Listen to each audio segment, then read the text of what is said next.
Oh, the Blues in downtown Memphis, Tennessee, no more because football is here. You're watching the American on ESPN Plus, and you know on Beale Street they are always going to be eating well and getting ready for the football season, and that's what they've got today as their Memphis Tigers open up the 2025 campaign against the Chattanooga Mocs. Welcome, everybody, to Simmons Bank Memorial Liberty Stadium. Chris Carlin along with Jay Sonhalter. And for Ryan Silverfield and Memphis, it's been a luxury over the last 4 years to have a starting quarterback in one place, and that, of course, was Seth Hennigan, but he has moved on to the NFL. But Silverfield had an awful lot of success with him. Well, Hennigan was great for the Tigers, and Ryan Silverfield feels like it's more than just one player. He did a great job in the transfer portal as well as high school recruiting, and this is a program, 11 victories last year. They beat West Virginia in the bowl game. Has his sights set on a huge season, and he's got a new quarterback that he's excited about. Yeah, that's Brendan Lewis. He is the transfer from Nevada, and this young man adds a whole new dynamic with his legs in this offense. Hennigan was more of a pocket quarterback, and Lewis, he can throw it from the pocket, but he'll get outside and use his legs and challenge a defense with his running ability. The key here today and throughout the season is how well he can drive the ball down the field and protect the football. Meanwhile, at Chattanooga, in the FCS, Rusty Wright has done a phenomenal job. 3 consecutive 7-win seasons, but this is an uphill battle this year, losing 15 starters to the transfer portal. Yeah, a lot of talent that has to be replaced, and he feels like his team did a really good job in fall camp, bringing everybody together, improving, and he's got his sights on up at the top of the Southern Conference, having a great game today. Memphis will receive the football first this afternoon. The Tigers, last year, another terrific season. They've had 11 straight non-losing seasons and 11 straight invitations to bowl games. There are only 7 teams in all of the FBS who have accomplished that mark. That is pretty impressive, to be sure. Well, Greg DeWosier, whose name you will hear quite a bit today, is back deep to return the kick for the Tigers as the Mocs will kick off this afternoon, beginning college football in the American on this Labor Day weekend. And they're going for the just onside kick with a little short kick, and Memphis, not fooled, able to scoop it up. The officials, one official was pointing one way, and the other official was pointing that Chattanooga had in fact recovered it, and they have. They got together, and the Mocs, just like that, have recovered an onside kick. Was it designed that way, or was it just a line drive that bounced? He almost looked like he kind of mishit it, and it ended up with Chattanooga, the crazy beginning, as the Mocs will start on offense. Well, Jude Kelly kicking that ball, you could see him strike his fist. And coming out here, the Mocs being aggressive with good field position to start off the season. Camden Orth, senior from Gainesville, Florida, at quarterback, transfer from Bowling Green, giving it off on first down, and Justice Durant not finding a whole lot to work with right out of the gate. And for the Mocs today, I think they're going to try to keep the ball on the ground, play ahead of the change, and try to set up this new offensive line that's very talented. They feel much better this season than prior years about this group, but they're going to try to make it easy for their quarterbacks. Orth spent some time at Arkansas State as well. I mean, you look at where he's been at Long Island, at Bowling Green.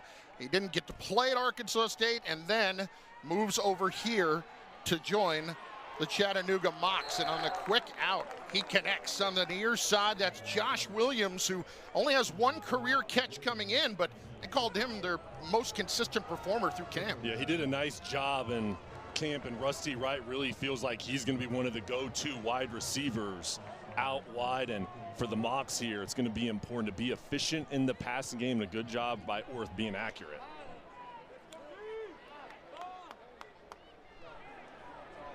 Into Memphis territory for Orth out of the pistol. He'll go back to Durant, fighting on the outside to pick up 3.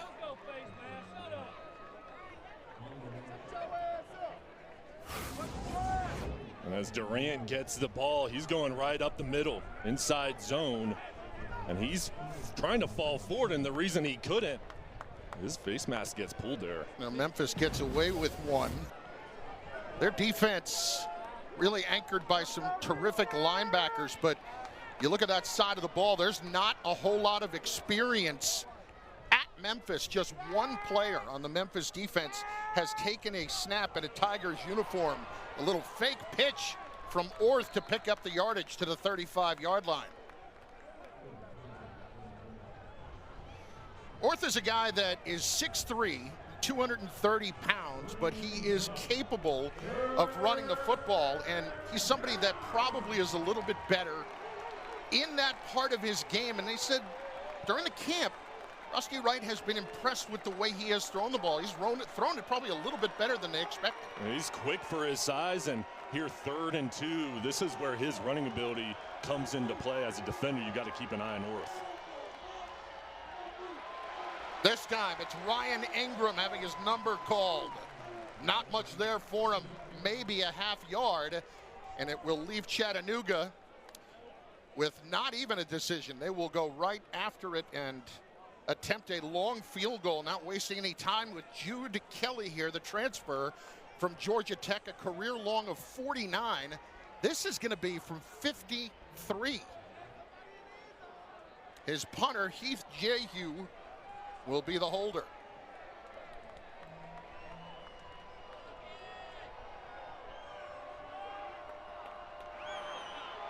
Job by Jehu to get it down, but it's blocked. Scooped up by Memphis. And the Tigers will get great field position. Coming up with the loose football, William Whitlow. Their lone returning starter on defense with a huge play. Right up the middle, the pressure comes from the Tigers. There you get that claw up. It was Whitlow that batted it down, and then he just hustles to pick it up. And the 5th-year senior, what a leader for this program. He stands up on special teams for his team. Young man that entered the transfer portal and spent 4 days in it and said, yeah, I don't love what I see. The grass not always greener, and he decided to come back to Memphis. Such a huge part of that defense with 3 tackles for loss last season for Whitlow. For Memphis, on the first carry, it is Lewis. And this is a guy who started his career at Colorado, spent 2.5 seasons there, left mid-2022, then went to Nevada, and now ends up at Memphis this year. And he's only one of 5 Mountain West quarterbacks to ever throw for 2,000 yards and run for more than 700 in a season. He'll throw it for the first time. Flushed out. Lewis trying to get more to the outside and knocked out of bounds. And Lewis has 35 career starts underneath his belt, and coming into this program, he immediately took over one of the leadership roles. And watch him scan the field. This is where that experience comes into play. Looks towards the right, back to the left, and then realizes, hey, the pocket's collapsing. Let me get outside. Then you see the athleticism where he can bowl forward and pick up positive yards.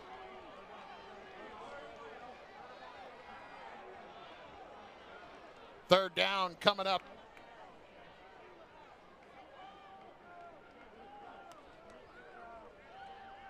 They'll take it straight up the middle and exploding for the yardage, and picking up the first down is Makari Bodiford.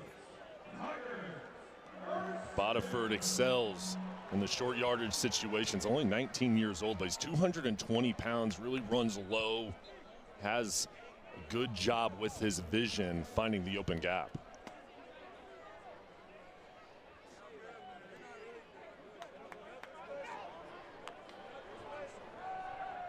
The quick swing out to the right side. It's Sutton Smith, fresh off a torn ACL he suffered in the first quarter of the first game last year. Gets his first touch for a couple. And they expect him to have a big year, and one of his strengths is catching the ball, whether it's at running back or splitting him out wide. And he's a weapon that these linebackers are going to have to keep an eye on him today because of how fast he is and the strength with his hands. Named to the Doak Walker watch list on this 2nd and 8. The call this time for DeWosier to the 15. DeWosier, 5th highest active yards per carry in college football at 7.8. Spent time at Louisville and at UMass, and this is college football now. Most of these guys have been to at least 2, if not 3 schools at this point in their career. He's made an impact as a Tiger, and he's just a big play waiting to happen in 3rd and 3 situation, 3rd and short. This is an offensive line that the coaching staff feels they can rely on in running situations this year. Short yardage. Lewis calls his own number and picks it up. It's going to be 1st and goal coming up for Memphis. And Lewis, 210 pounds. And Tim Cramsey, the offensive coordinator, calling his number. There's misdirection, trying to slow down the defense. You bring Lewis out on the edge, and he is so difficult to bring down.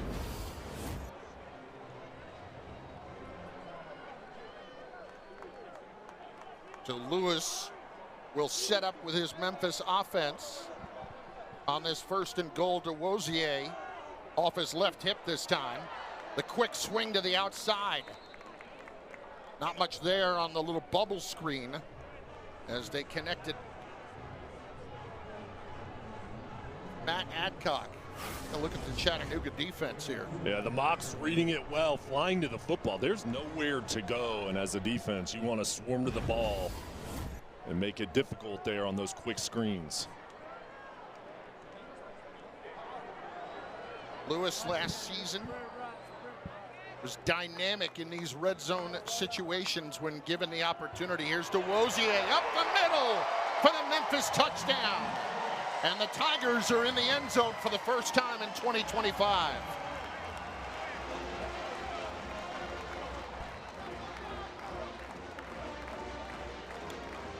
Eight plays, 38 yards on the drive. And he got some nice blocking up front. And they ran right behind their 5th-year senior center, Yakiri Walker, one of the leaders up front. DeWosier makes it look easy getting into the end zone. Giannik Spedic, the junior, on to add the extra points. Well, DeWosier, as we said, 6.6 a carry last year, 8 for his career. Absolutely explosive runner, making his presence felt early here in Memphis.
Greg DeWosier, the senior from Lawrence, Massachusetts, getting Memphis on the board with an 8-yard touchdown run following a blocked field goal from William Whitlow.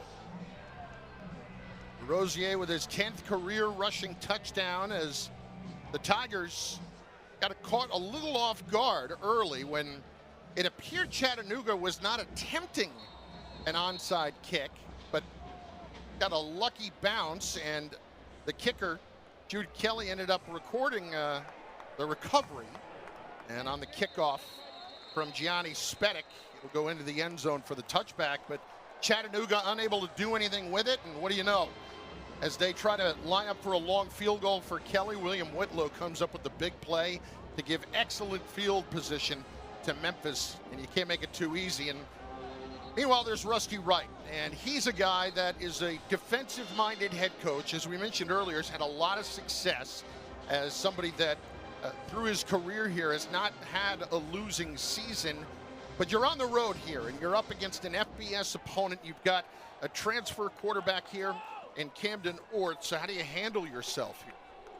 Well, for this offense, I think we're going to primarily see them keep the ball on the ground, Chris, and make sure they protect Orth and try to slow this ball game down and use their offensive line that they feel great about, as well as their quarterback in the run game and their backs in the backfield, and then try to be efficient on the short passing game. Joe Pizzo, the offensive coordinator, runs the West Coast offense, so I think it's about efficiency with Orth, but setting up the ground game to open up the play action pass. Ryan Ingram got the call on first down. Here's the quick throw to the outside. It's Orth loading up for the second time, and the reception for Jamari Robinson. Those quick passes over to the perimeter, just trying to get Orth in rhythm. Number one read is there, go ahead and throw it. That helps you stay ahead of the chains. It makes it manageable with a 3rd and 3 coming up. On third downs last season, Chattanooga converted 38% of the time. On this 3rd and 3, Orth under pressure, no shot! Barreling through Puda Walker. And Jalen Bell coming up with the sack right out of the gate. He is a firecracker on the defensive line, a guy that they brought in. He's not terribly big, but he is explosive. Now there's a bust on the right side of the offensive line for the Mocs, and you do not want to miss Bell, who's quick, coming from that defensive end position. On to punt it away, Heath J.U. Back deep, here's Sutton Smith to return with room to the 38-yard line. Jalen Bell, graduate transfer from Mississippi Valley State and Tennessee State. He's only 5'11", but boy, he made Camden Orth feel it on third down.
Second series for Brendan Lewis in the Memphis Tigers with an early 7-0 lead in the opener here in Memphis, Tennessee.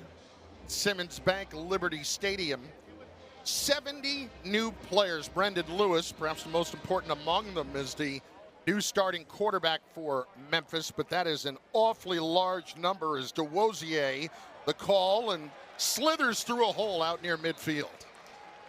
For this Memphis offense, some new players here in the program, Chris, and it goes back to their bread and butter, running the football, and so far off to a good start. They are very much an up-tempo team as DeWosier, once again, spinning inside Chattanooga territory. But imagine being in a scenario where you have 70 new players this season and you have 22 true freshmen, and you're trying to find a way to get just some continuity and some consistency, but you find yourself recruiting your own players every 5 months.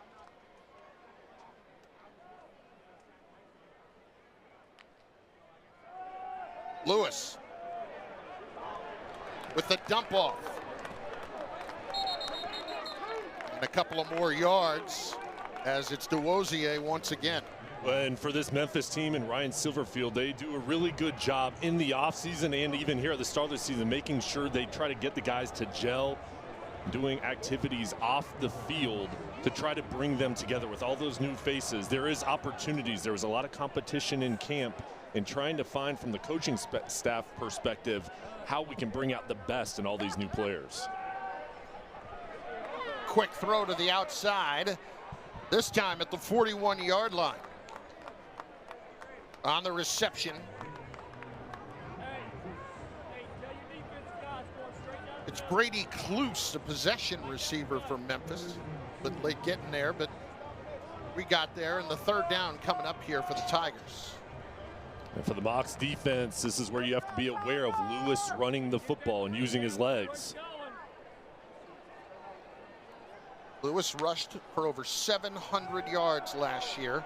Here he is on the play action, taking the deep shot, and just off the hands. Bryce Dorsey had 6 for certain and could not find the handle. He is going to be thinking about that one tonight, trying to get to sleep. And Tim Cramsey goes against the grain. The offensive coordinator shows a running formation, play action pass, and Lewis is going to stretch out the defense. Nice job sitting in the pocket. Perfect pass. It's a missed opportunity for the Tigers offense. So they'll go for it here on 4th down. A season ago converted 50% of the time, 52% to be exact. 4th and about 2.5. Lewis. They've got it. And on the reception, picking up the first down is the tight end Christian Ross with his first catch of the day. And this is a strength for this offense, is the tight end room. And Christian Ross, see another play action, little flat route for the big tight end. Only a sophomore, 225 pounds, barrels through to get enough for the first down. We've got a group in that position room, a tight end, that they feel very, very good about. Back to the ground. It's Sutton Smith turning on the Jets. On his first carry of the season, he's gone. Touchdown, Memphis. 40 yards for Sutton Smith, and that's got to feel good coming off a torn ACL for that young man who suffered it in the first quarter of the first game a season ago. Well, you mentioned Christian Ross. Look at 15, the tight end with the key block on the edge, and Smith doesn't skip a beat coming through the middle. And he looks 100% healthy, flashing that elite speed. Sutton Smith missed all of last season. A couple of years ago, his best game came against Bethune-Cookman when he had 115 yards, but it is a long wait to get back. And he has capitalized here early as Gianni Spedic extends the Memphis lead with under 3 minutes left here in the opening quarter. Little stop and go, and he was off to downtown Memphis.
Ground game has been very good early for Memphis this afternoon. On that scoring drive, 62 yards on 7 plays, and Sutton Smith with that touchdown run. And it sets up Memphis with a 14-0 lead, and they've gotten excellent production from 2 big backs in the backfield, as we'll illustrate in a moment, as Gianni Spedic set to kick it deep. Chattanooga just looking for answers, and they'll take a shot at a return. And it didn't go well, out to the 15. Big hit on special teams by Jaden Flaker, the senior linebacker. Well, so far, Sutton Smith and Greg DeWosier have combined for 61 yards. And as a whole, the Memphis team has rushed for 82 yards. So they've got 3/4 of it themselves. And the running backs really jump out at you with their speed and how versatile they are. The other thing we've witnessed is the offensive line winning up front. These holes, the creases they're creating for these backs have been large, and they're doing a good job pushing forward. Camden Orth on the play action has another drop, and that one from Josh Williams on the sideline as they go up to throw on first down. A little surprised that they would go to it even though you're down 14-0 and throwing on first down here early. For this offense, you look up and you're down 2 scores. You have to stay with your game plan. And for the Mocs, you've got to help out your quarterback. First time here starting for Chattanooga on a big stage. Out wide, you've got to make plays for him. Orth, his 7th year eligible, has racked up the frequent flyer miles, to be sure, on the quick hitter Blaze Durant with not much to work with. And just like that, the Mocs find themselves in the 3rd and long. And the challenge for this offensive line, when it's obvious passing situations, is making sure you provide a clean pocket. And this is a defense for Memphis that shows different looks, 3 down, 4 down. They'll bring different guys off the edge. Right now, there hasn't been a lot of movement up front. No big plays for the Mocs. Orth 2 out of 3 for 15 yards thus far. And he's got this 3rd and 8. And the timeout taken by Chattanooga before the snap, and frankly, rather fortuitous as well, because that play was going nowhere fast in the backfield. Well, right now, Joe Pizzo and this Chattanooga offense has just got to figure out a way to get this momentum going in any kind of positive direction, with only 20 yards of total offense so far through the first 13 minutes. We talked with Joe Pizzo this week. We discussed what's your game plan going to be, and they like what they did during fall camp, but part of this is feeling out the defense and seeing what works and kind of taking a quarter to kind of assess what Memphis is doing. I think the Mocs are still in that feeling out phase. The American on ESPN Plus is home to 40+ college football games, over 1,000 exclusive live events, and every American Conference championship throughout the season. For more information and to sign up, visit stream.espn.com. 3rd down and 8 off the timeout for Orth and the Mocs. Setting up the screen.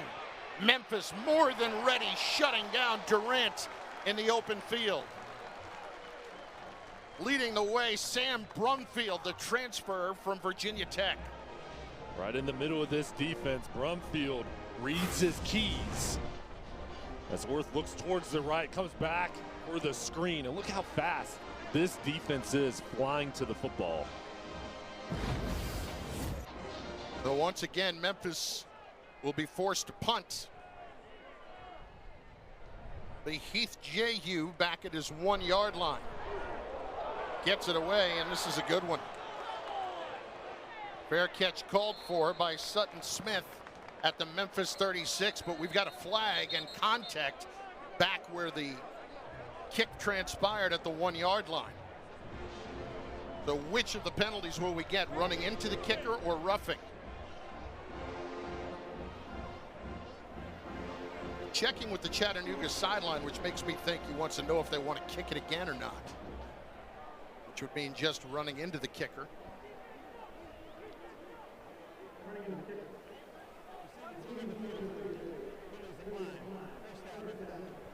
It's our referee, Stephen Arnold. Take a look here and see how egregious it was. Not that bad. Yeah, just a tap. Love tap.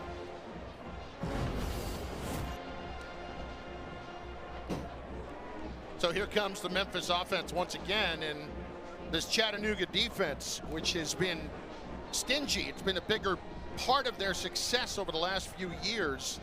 Well, so far today, they've given up 100 yards of total offense on just 2 drives. This time, Brendan Lewis, what looked like a little misdirection run to the 41-yard line, and quickly picks up 4. And Lewis now 4 carries on the day. 5 for 6 through the air, and that one miss was a drop pass. So he has looked good here in the opener. And I think for him today, just really getting into a rhythm has been the most important thing for his success so far.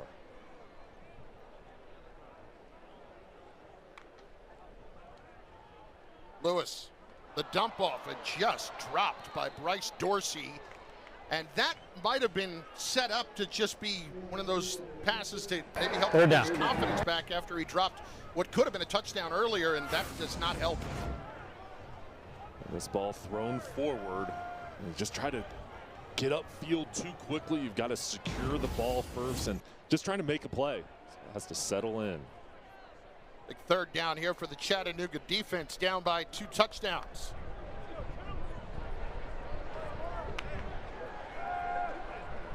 Lewis with time, delivers. Right up the left seam into Chattanooga territory, and it's Jamari Hawkins converting for the Tigers.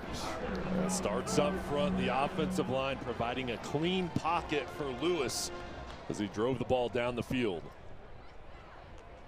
Possibly the last play of the quarter. It's Smith, chased down from behind by Orlando Daniels, the transfer from Albion College out of Division III, as the first quarter comes to a close here in Memphis.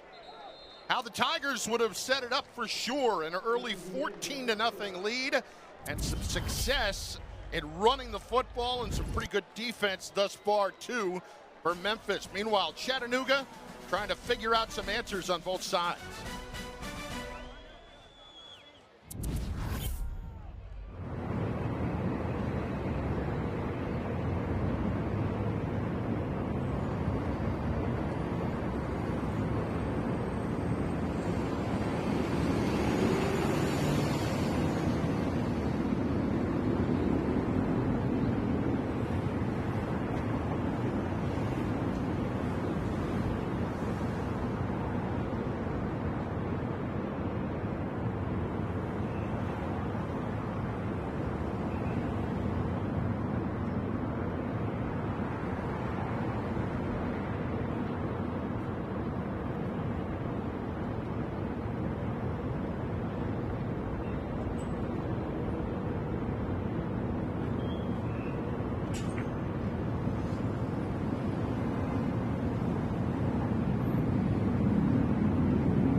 Memphis 123 yards total offense through 15 minutes, and that offensive line led by that guy, Travis Burke, a transfer from FIU where he was a two-year starter with Florida International. You can just see how big he is at 6'9" and 315 pounds. Former New York Giant David Deal is the assistant offensive line coach on this staff, and this week Tim Crimsey said he makes him look like a child. That's how big Burke is. He's a mountain over on that right side and just a space eater, and good job driving the lane as this offense continues to run the ball. Tough running.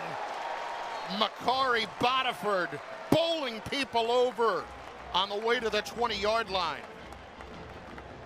And Bodiford competing for playing time with Smith and DeWosier, and we'll see him here. Just the physical style that he runs with, that extra effort is really the strength to his game. And that's a back right there that only a sophomore is continuing to fight for more playing time. That's the definition of bowling ball there. Here's Lewis, the opposite, taking it the distance off the fake for the touchdown. Brendan Lewis from 23 yards out as Memphis having their way so far early in the second quarter. Lewis has looked really good in his first start, throwing the ball and running the ball, and the coaches are calling his number, putting their trust in him, and it's a good decision pulling that ball as the defensive end crashes down. Lewis pulls it, makes the read to cut inside. It's off to the races into the end zone. And a nice block from Jakari Caldwell, the wide receiver, as well, to set up that touchdown run for Brendan Lewis, the point after. Good for Gianni Spedic in Memphis, taking care of business so far here at the Liberty Bowl. Lewis stumbling, but then just ducking inside the block for the score.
The Tigers off to a terrific start to their 2025 season, and another scoring drive of 60 yards. This time, 6 plays and 63 yards, and Brendan Lewis, the transfer from Nevada, with the touchdown run. And nothing new there, because this is a guy that adds a whole new dynamic to this offense for Ryan Silverfield.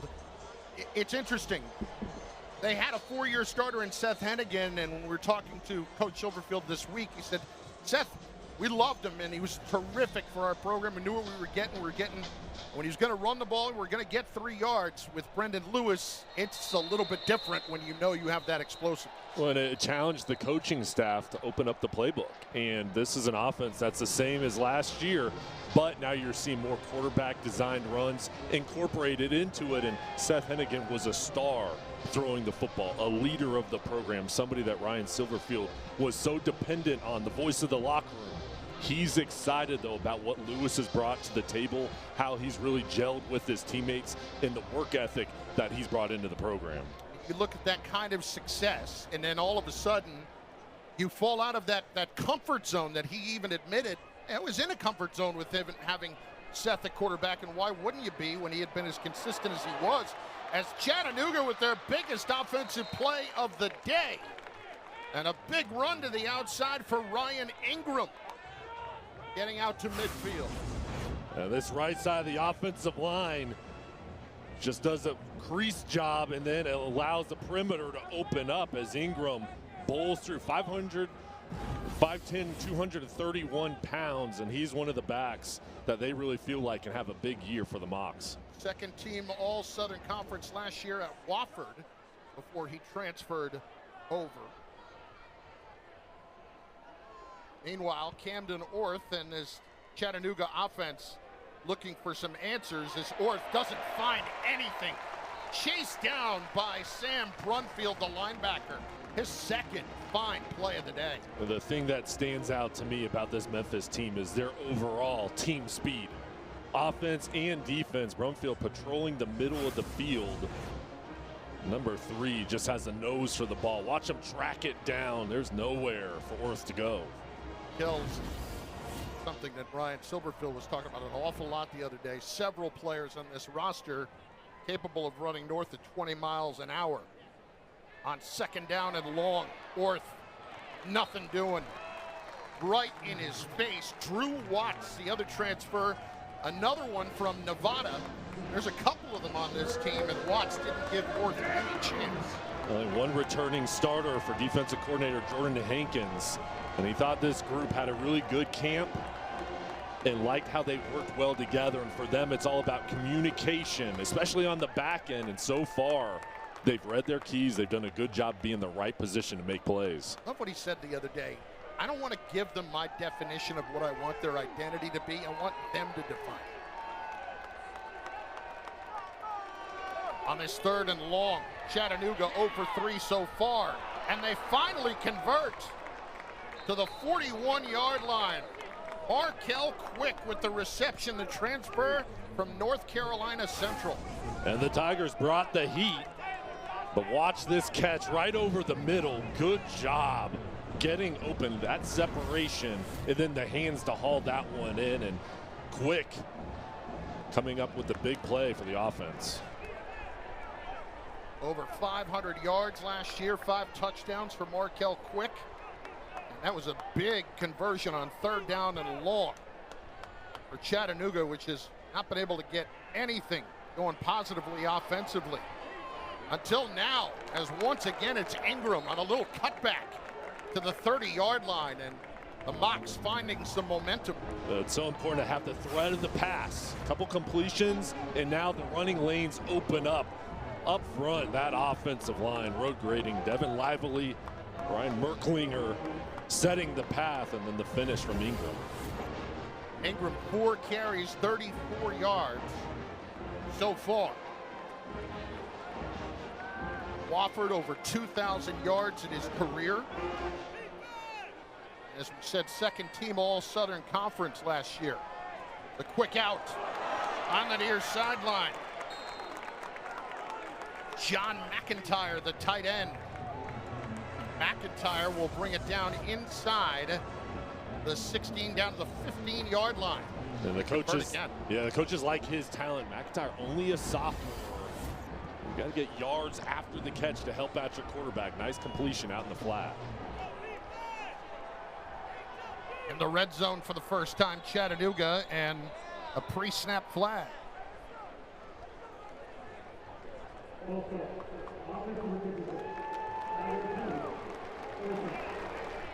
Arnold has the false start coming against Chattanooga, and when you finally get something going offensively, it's the last thing that Rusty Wright wants to see. You can't hurt yourself, especially in these positions. You have to take advantage of scoring opportunities.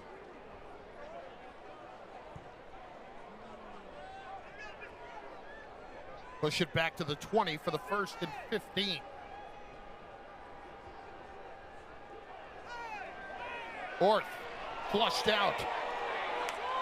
Gonna pull it down. Almost lost it, and now he does as it goes out of bounds.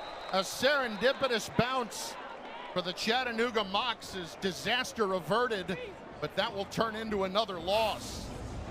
And Orth sitting in the pocket. Plenty of time to throw. Keeps his eyes up, and now he's just trying to take off, get what he can. And those Tigers flying to the ball, and there's Brumfield again making another play. He was carrying the ball on the outside there, and I said almost lost it because he kind of looked like he was putting it in a position of jeopardy, so to speak.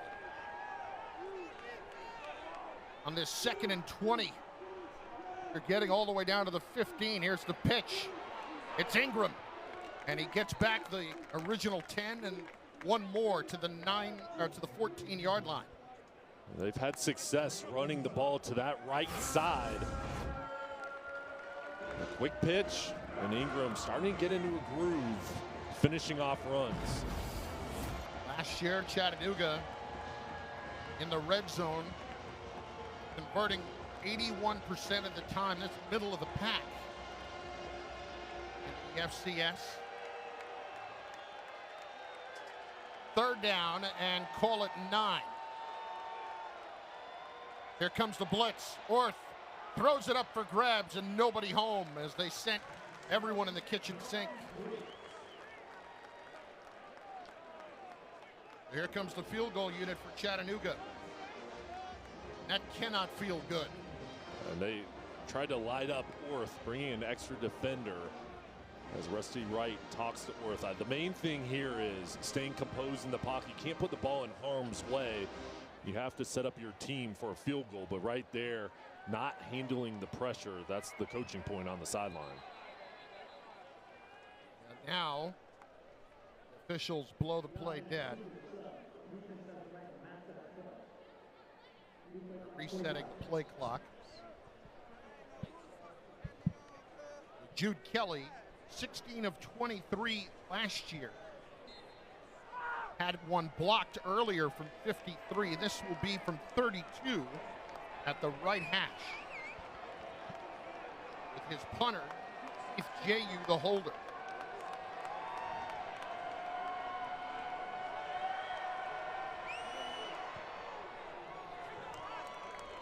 And the Mocs get on the board on the 32-yarder from Jude Kelly, and hold on as they have a penalty flag. And we'll find out what this is before we step aside, because it looks like they're going to come over and discuss it with the Chattanooga sideline, so maybe a decision to be made here for Rusty Wright. And he's going to keep the points on the board.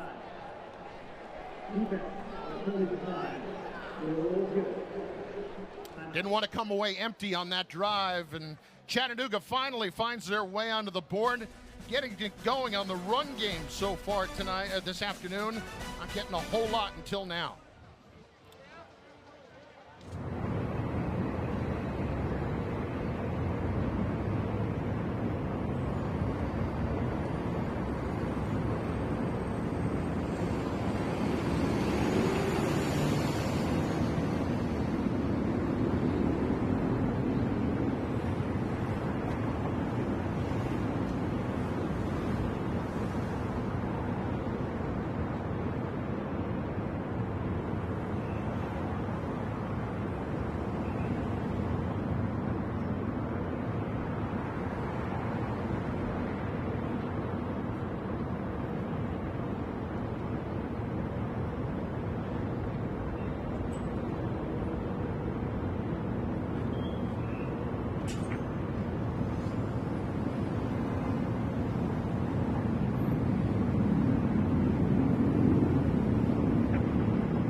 Oh my. That is something. And you know when you come to this town, you are not going to get cheated when it comes to eating. And right now, frankly, I feel a little cheated talking about the game itself before the game as opposed to going out and hanging out in the parking lot. We should have hung out down there for a little while. Oh my goodness. I would have probably had about 3 plates. Maybe cut back to 2, but they would have been fully loaded. I'll tell you, every time come to Memphis, you are going to get some outstanding food, no matter what you choose, as the Tigers surrender their first points of the season on a field goal. And here they are on the return out to the 28-yard line for Sutton Smith. Well, Brendan Lewis so far has looked pretty good for these Memphis Tigers. 6 of 8, 37 yards throwing the football and 41 yards rushing, along with a touchdown a few moments ago. And their offense is clicking at a pretty good level right now. 163 yards of total offense already, with still 9 minutes left in the half.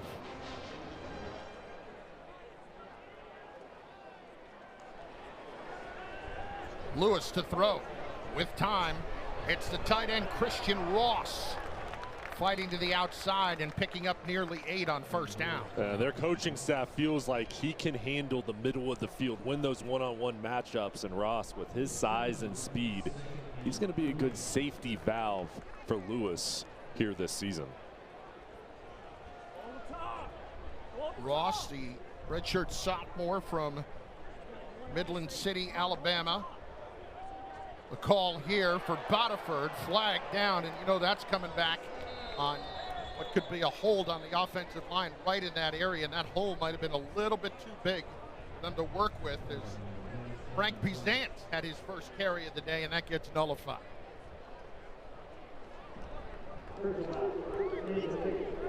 Excuse me, it does not. Well, that's what happens when you assume, right? This Chattanooga defense scrapping, clawing, doing whatever they can to try to slow down the running attack. Montrell Henderson, the guilty party, and Rusty Wright, none too pleased about it, is making things even easier right now for this Tigers offense.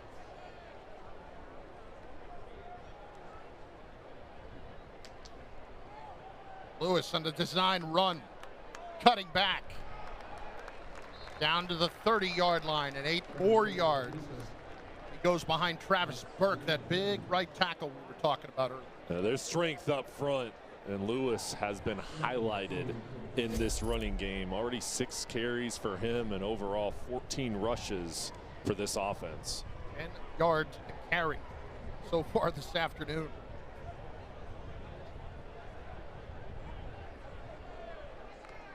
Chattanooga unable to find any answers defensively so far. Lewis pulls down that high snap. Quick throw to Jamari Hawkins on the outside for the first down to the 24-yard line. We've discussed this revamped offensive line, the quarterback, the running backs, the tight ends. But how about the wide receivers? And coaching staff feels like there's a lot of talent in that group, but a lot of guys that have to step up that haven't played before, transferred into the program, opportunities for the wideouts.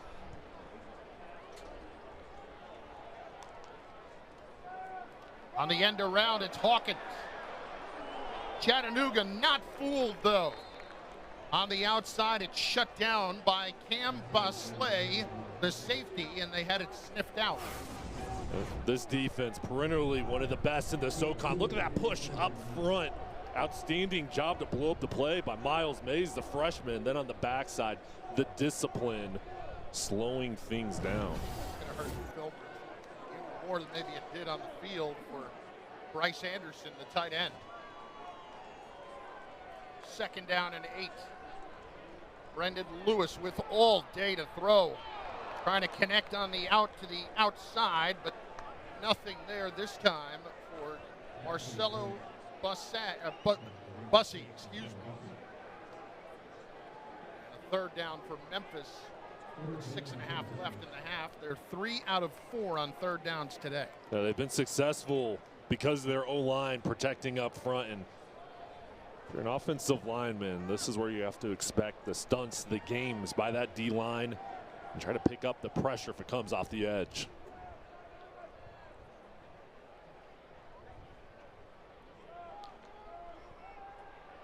Lewis again with time, going for it all, and he's got it! Touchdown, Memphis!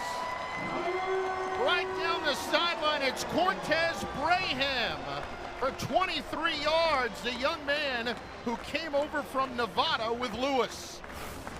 Braham stepping up. Look at the pocket by the O-line. Clean. Lewis all day to throw it. And just a beautiful pass over the top, hitting Braham in stride. Arrived on campus just a couple of weeks ago, and they weren't sure if he was going to be able to be ready and have a full enough understanding of the playbook and be comfortable enough in this offense, but he and Lewis have worked together an awful lot, and it certainly looked like it on it there. Point after is good as Memphis continues to dominate, and look at just a little juke from Braham to spring him free for the touchdown.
Brendan Lewis feeling right at home so far in Memphis in his Tigers debut, and he's got his team off to a terrific start thanks in large part to that offensive line. Now the big guys up front have done their job, not only running the ball, in pass protection as well, and this group is one of the most improved parts of this Memphis team from last year to this season. The coaching staff feels like they can play 7 or 8 up front. This is an athletic group, and Chris, there's some returners on that left side, the center and the right side, brand new, and they have to be pleased with how they've performed so far today. I mean, he's had enough time to write a cheap novel when he's been back there, for Pete's sake. And as a quarterback, when you feel protected, it allows you to play freely and comfortable and make all your reads. And not only do the backs benefit in the run game, but as a quarterback, it just gives you a sense of relief and security that you're going to have time to read the coverage. So Camden Orth, the senior from Gainesville, Florida transfer, winning the job in training camp over Luke Schomburg at the quarterback spot for Chattanooga.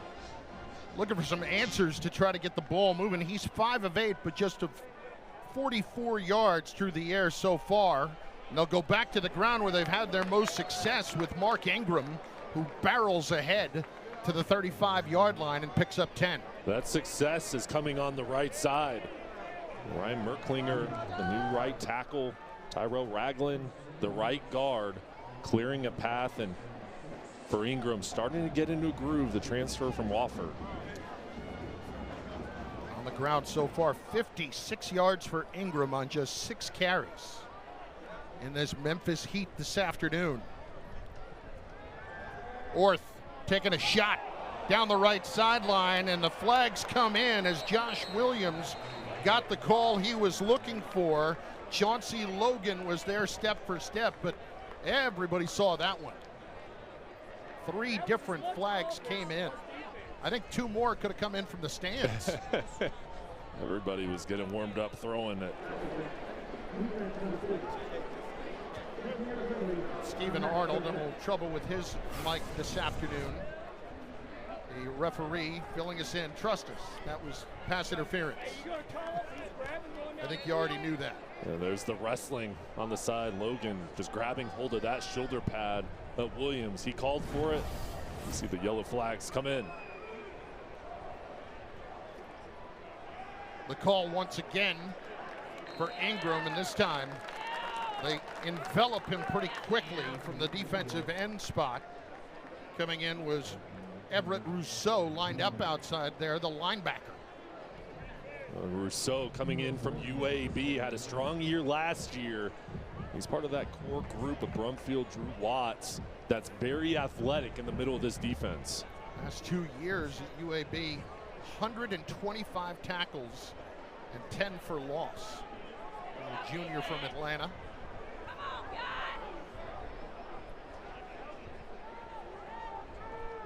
Orth with an option.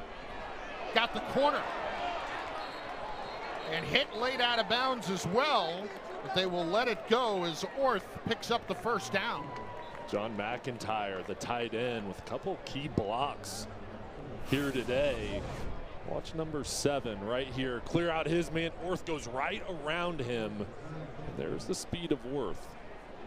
What do you think? Unavoidable right there? Probably so. He's loading up, and Orth is right on the sideline, but hadn't stepped out quite yet when he lowered the shoulder.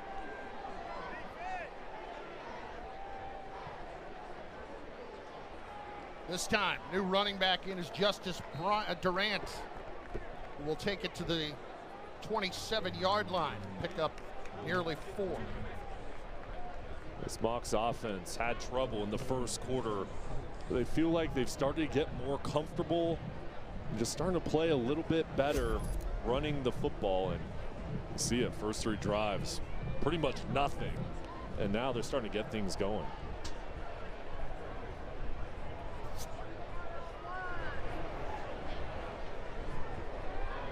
Under 4 minutes to go and a half. Once again, Durant, nothing doing this time. He was slowed down in the backfield and then shut down right near the line of scrimmage, no gain. Buda Walker finished him off, comes out of the bottom of that pile. Big number 99. Right in the middle of that defensive line, plays with great leverage, 6'1", 305 pounds, and he's an anchor for the defense. I always feel like if you're gonna wear 99, you better be at least 3 bills. Yeah, you bet. You can't be 295. I don't love seeing over 3. I don't love seeing punters wearing 99. It happens every once in a while. It's almost like you have to earn it. You better have the resume at the table. Durant cutting back inside, not nearly enough to the 25-yard line. It will leave a 4th down and 4. And it's not quite no man's land, but it'll be interesting to see if Rusty Wright's going to leave the offense on the field, and it looks like he will. We'll take another look at this. Wow. Well, helmet to helmet there. Do we get targeting on that? They can take a look. Remember that the flag does not need to be thrown. It can be buzzed down from upstairs as to whether or not they should take a look at it. indication yet that they're going to do that. Take another look from this angle. Just helmet to helmet right there. Now, can you call it targeting if you do on the running back? And they let the play run down and took the extra 5 yards as well here. As it's down to 2:24, they took the timeout. Yeah, that chin was tucked down. This is going to be interesting to see, and you see the criteria. Forcible contact to the head neck area of a defenseless player, or any forcible hit with the helmet crown. Well, now, it wasn't defenseless for either one of them, but boy, that chin did look like it was tucked down for sure. Surprise. So they took the time off the clock, and they're going to go for the field goal instead here.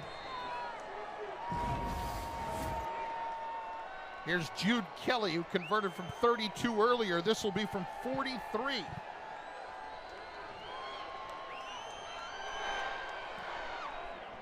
Kelly with the distance, but he missed it. Wide right. And Memphis keeps Chattanooga off the board with 2:19 left in the half. Now this pass rush, William Whitlow blocked that first kick. And it forces Kelly just to try to rush this, and this ball sails to the right, a missed opportunity. And Rusty Wright knows it. Got to put points on the board on the road against this Tigers team. Frustrated Coach Wright has called his defense back over for a moment as Memphis made a quick adjustment before coming back on the field. Still upset. Meanwhile, Brendan Lewis and company trying to get some more points on the board before the half with a 28-3 lead.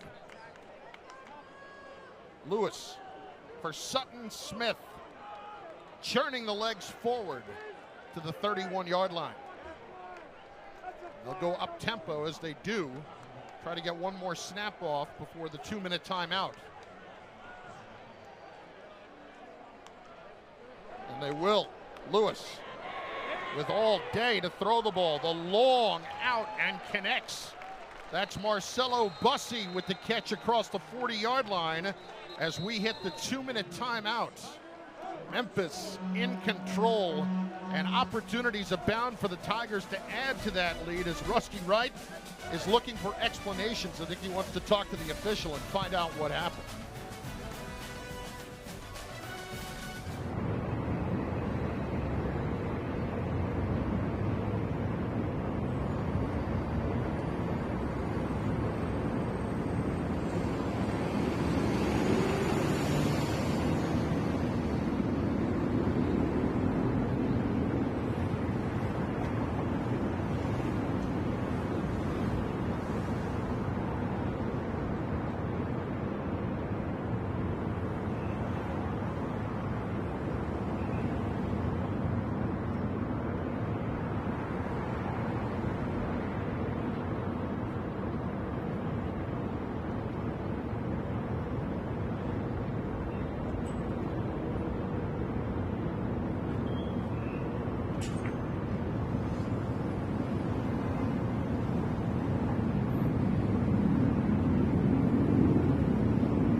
Memphis with an opportunity to add to their 28-3 lead. Rusty Wright, the head coach from Chattanooga, not thrilled, and not just because of Brendan Lewis's performance so far for the Tigers.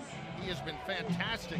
But Rusty Wright was trying to get an explanation during the timeout and didn't get one to his satisfaction as to whether or not there was targeting or maybe even running into the kicker call that was missed. Either way, here's Lewis with the safety valve to Smith, jetting through tackles. That's Jamari Hawkins on the reception. And Lewis was looking to go deep. He plays with such a calming presence, though. Seeing the coverage was there, goes underneath and picks up a big gain. Another first down for this offense. 17 on that pitch and catch. Hawkins was waiting all by his lonesome in the flat for quite some time. This is Smith on the carry for a couple inside the 40 to the 37 as the clock runs down to 90 seconds left in the half. Memphis with all three of their timeouts remaining and this 28-3 advantage.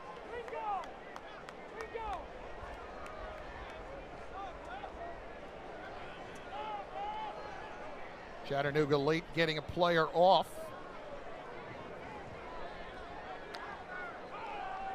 Delayed blitz. Lewis in trouble. Throws it up. Intercepted. It's picked off by Chattanooga's Marquise Freeman, the defensive end who dropped back into coverage. And the Mocs get an opportunity to get the ball at midfield before the half. Bust up front. You see that late blitz coming through to put pressure on Lewis. It was Zion Rutledge, the linebacker, and here coming back, slipping down, and it's Freeman, the defensive end, dropping back, showing good hands for a defensive end.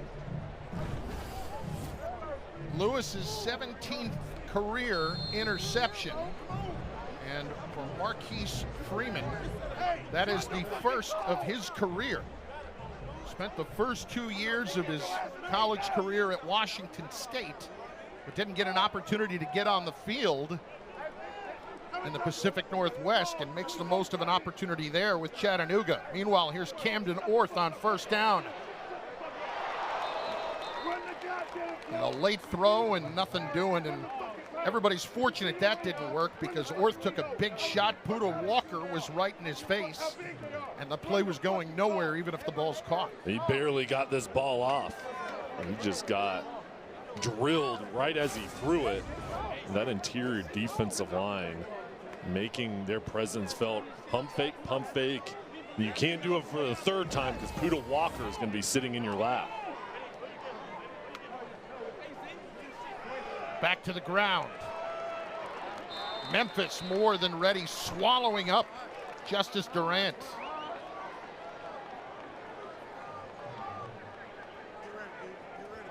And with 49 seconds left, a timeout taken before third down. Memphis so far with 6 tackles for loss.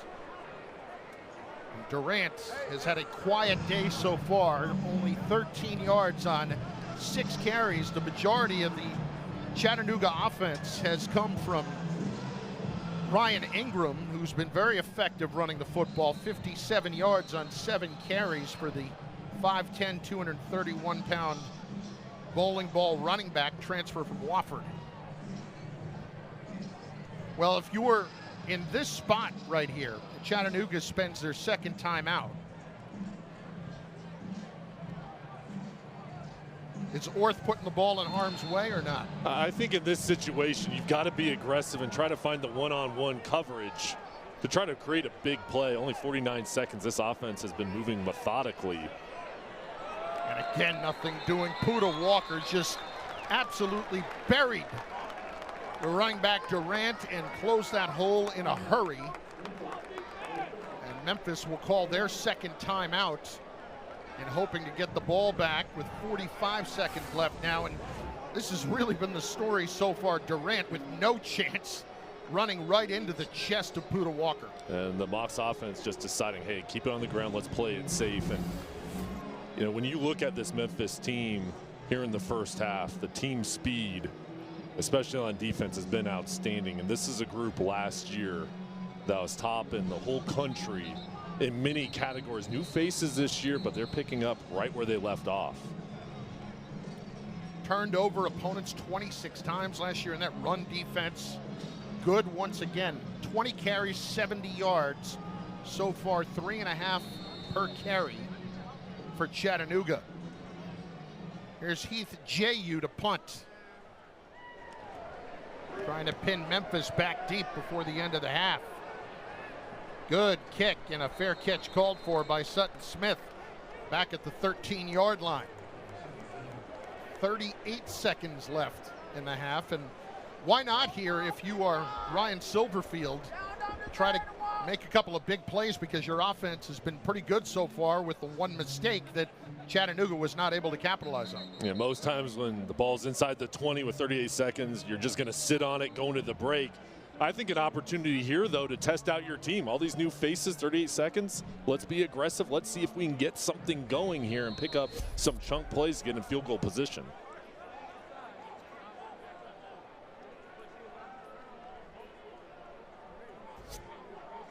Memphis still with one timeout remaining, and instead it's Sutton Smith on the carry to the 20-yard line.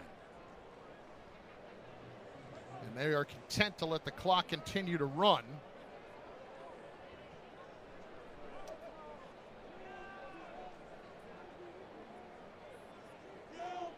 And at this point, don't have to take another snap. And so they're going to let the clock run down, and that is going to do it for the first half. So Ryan Silverfield more than happy with his 28-3 advantage over Chattanooga. The Tigers have been dominant so far. 265 yards of total offense. Your defense only gives up 3 points. And when you watch your team perform, if you're Ryan Silverfield, you like how hard they're playing and how competitive they've been in the first half.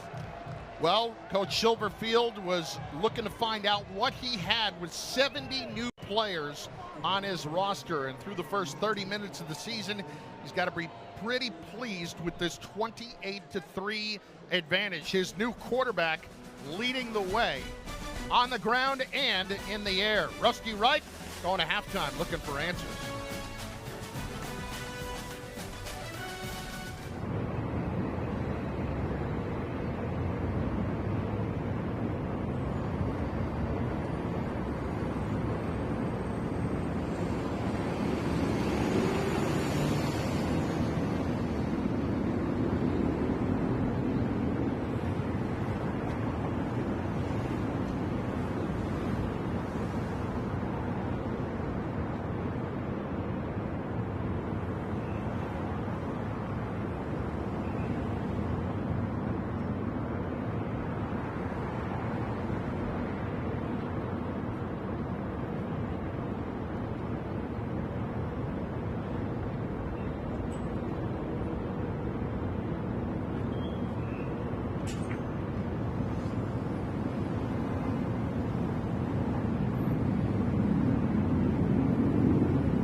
Please welcome to the field for your halftime entertainment, your very own University of Memphis marching band, the Mighty Sound of the South.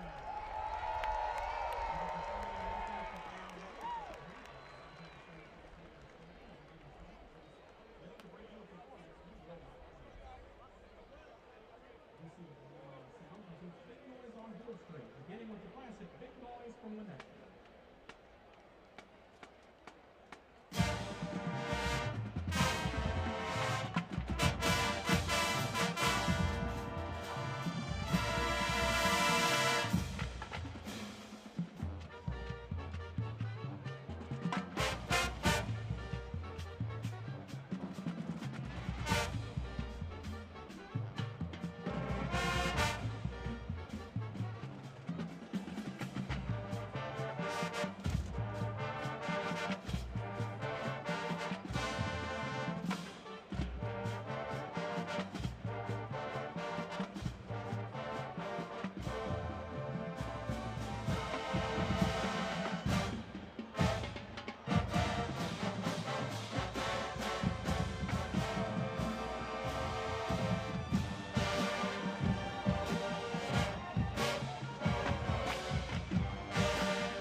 Sponsor Spark at NCAA. Power 5 at MLGW. Sponsor Spark at MLGW. Scan the QR code or go to MLGW.com for more information about career opportunity.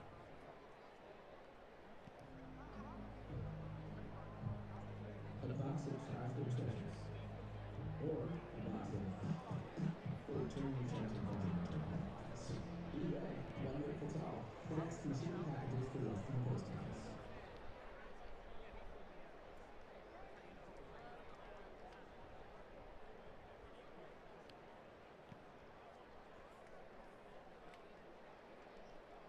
Tennessee Education Lottery has raised nearly $8 billion for education programs in Tennessee, which is like $2.3 million scholarships and grants for the students across the state, including Genesis and Memphis, University of Memphis, Tennessee Education Lottery Senior Captain. Coach Campbell, Kansas is a junior outside hitter, led by Alex. Tennessee Education Lottery congratulates Tennessee Rock Leaders on being selected as the University of Memphis Student Athlete Coach Campbell. Proud to take higher education even higher in Tennessee.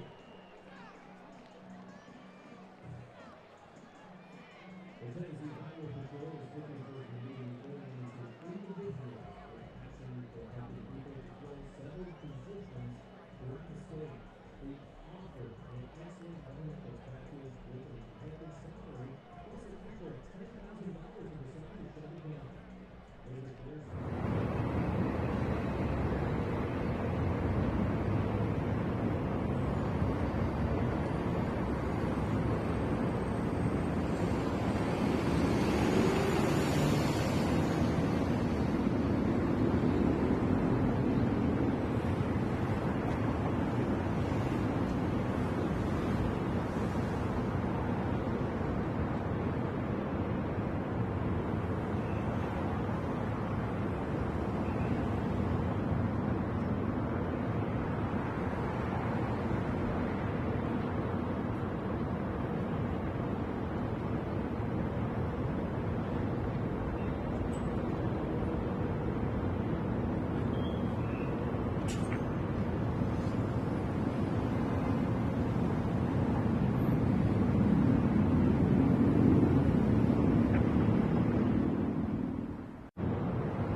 30 minutes of dominance for Brendan Lewis, and the Memphis Tigers has them to a 28-3 lead here at Simmons Bank Liberty Stadium in Memphis, Tennessee. The Chattanooga Mocs trying to get anything going offensively will get the football first to start here in the second half as Markel Quick will be back deep to return the kick.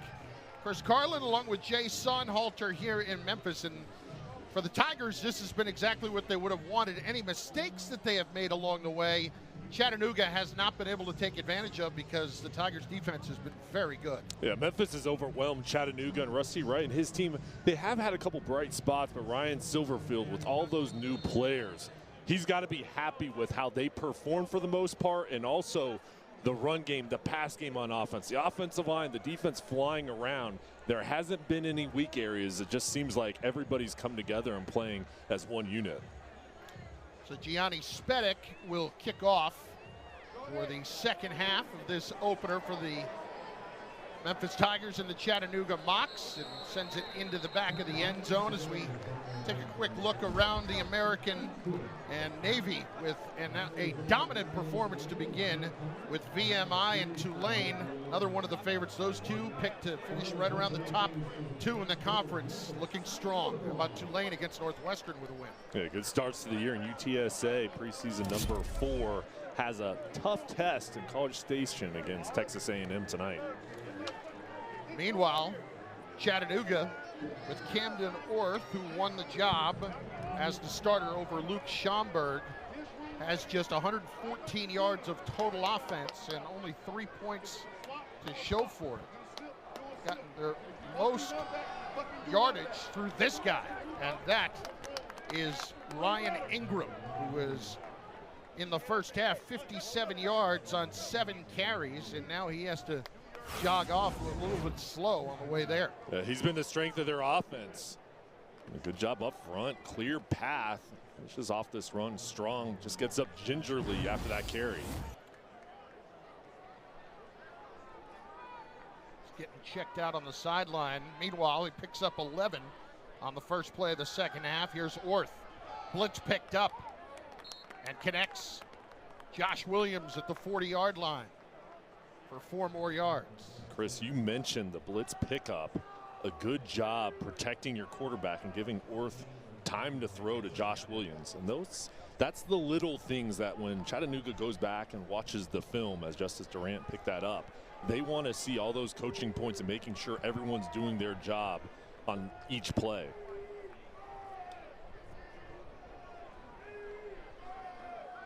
Orth taking a shot, and a great interception down the sideline for Memphis.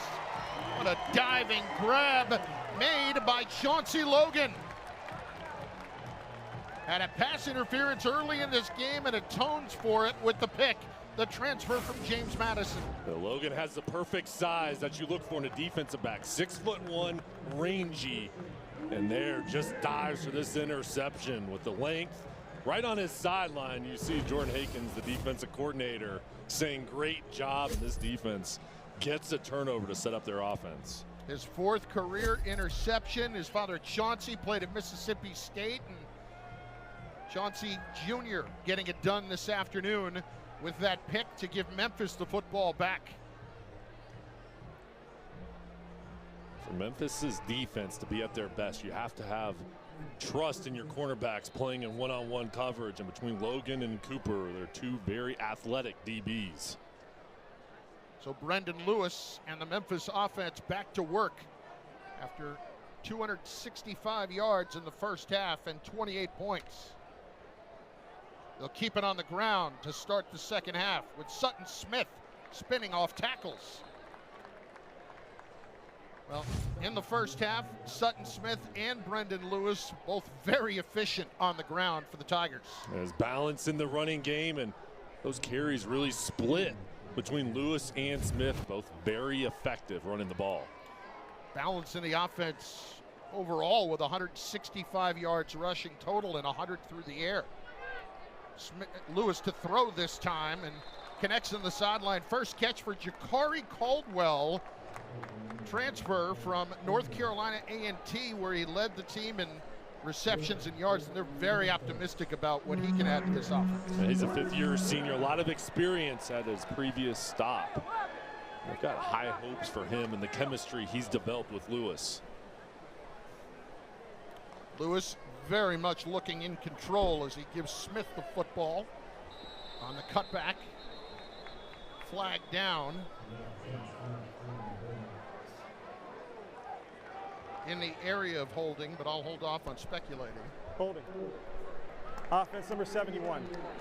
10-yard Last penalty. time First down. I went with it, and it went hands to the face, and it was just a whole nother scene, and this time I didn't have the guts, and it turns out to be right. Yeah, you were right. And you see the hold on Jamar Jones, the anchor down low.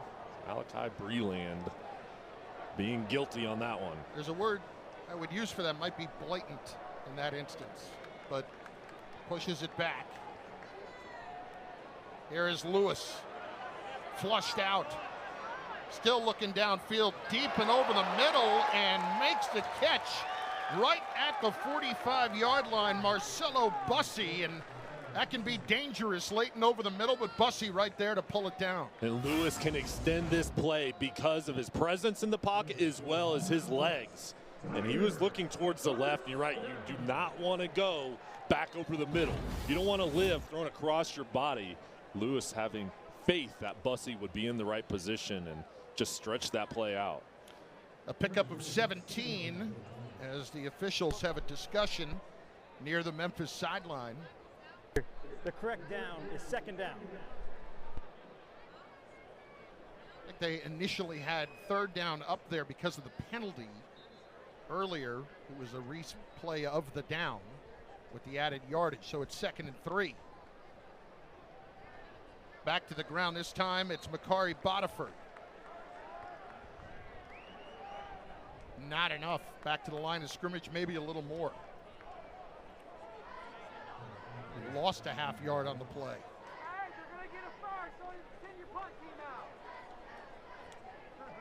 Memphis on third downs today, 4 out of 5.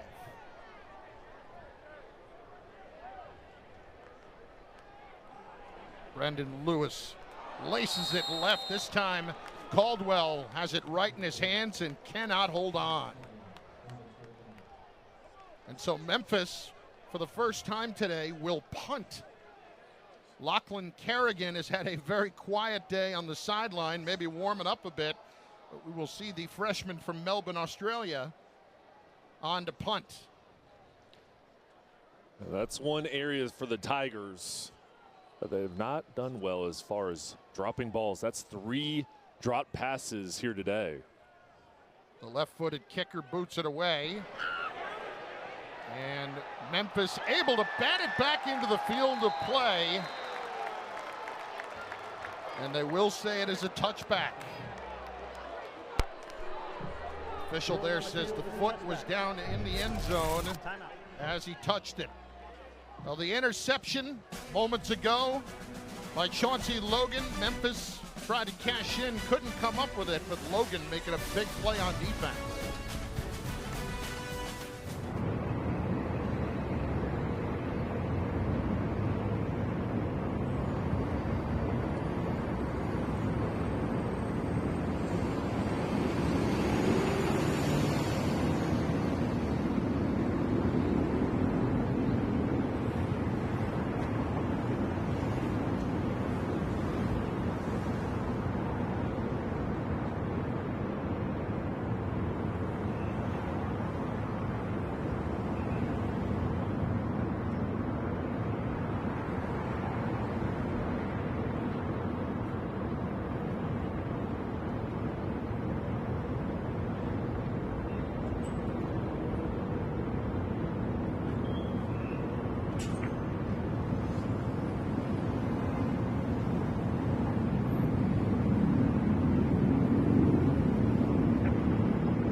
You're watching The American on ESPN Plus. Mississippi River, the mighty Mississippi. Old Miss. Old man here in Memphis. The Tigers opening up their season and looking strong so far with a 28-3 lead over Chattanooga, but punted for the first time moments ago. And Camden Orth and the offense for the Mocs trying to make something happen, and pressure right away and ripped to the ground back at the line of scrimmage. It'll officially be a gain of 1, but William Whitlow gave Orth no chance. There are defenders coming from every direction. With this blitz, Jordan Hakins first down. The defensive coordinator saying, I'm bringing the house. And Whitlow, the veteran up front, finishes things off. Officially, that's a pickup of 1, so Whitlow shorted a sack there, but he'll take it nonetheless. And meanwhile, that offensive line has not been able to hold up when there's been the extra pressure, and nothing doing this time for Justice Durant either. His nickname's Blaze, but they have been blazing to shut him down on the outside. Durant has not been able to get anything going. 10 carries for 6 yards, and that's the 8th tackle for loss today for the opportunistic Memphis defense. And that front four for this defense has been playing great.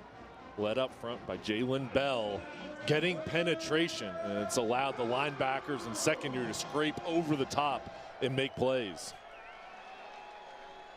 Chattanooga just 1 out of 7 on 3rd down.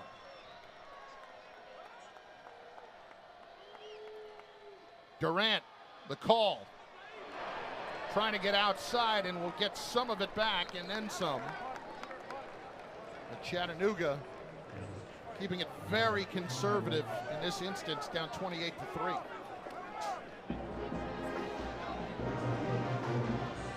And the Mocs just settling to keep the ball on the ground and try to flip the field position back. This group of the Tigers, they are so fast, and Chris, they're really reading their keys. They're all at the right position, and when the ball is run, there's multiple hats coming over to make a play. Here is Heath J.U. to punt. Line drive kick and the fair catch for Smith at the 35-yard line. A little late pushing and shoving there as well. Memphis in full control. Ryan Silverfield pleased with the development so far.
Ryan Silverfield, pleased so far with what he's seen from his team, and it's a guy that's had a lot of success, especially here, 28-6 at Simmons Bank Liberty Stadium. 29 of the last 30.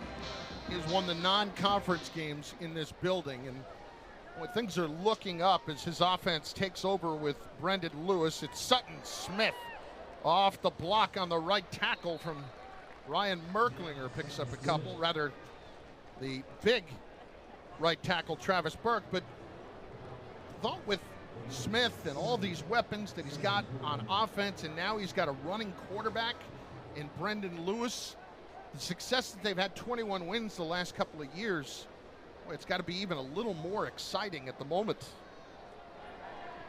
Lewis will pull it down and take off. It's a dimension they haven't had. Yeah, and you always wonder, how's that next chapter going to be when you lose a star quarterback in Seth Hennigan? Who's going to be the guy to replace him? Where's that leadership void going to come from? And there was quiet optimism about Lewis, what he was able to do in the offseason, his work habits, coming in to study film at 5 a.m., plus his talent and experience. And I think this coaching staff and Ryan Silverfield knew they had a star quarterback, but he had to prove it, and so far he's proved that he's going to be a great player. It's the tight end Christian Ross over the middle that Lewis connects with now the third time today, and it brings it into Chattanooga territory. Well, and his arm strength and accuracy has been shown today. But Chris, that ability to run the football and bring that dimension is going to open up the playbook, and the offensive line's protected up front. He's had a clean day to diagnose the coverage and find the open man. Could really only think maybe once or twice where he's gotten hit in the pocket.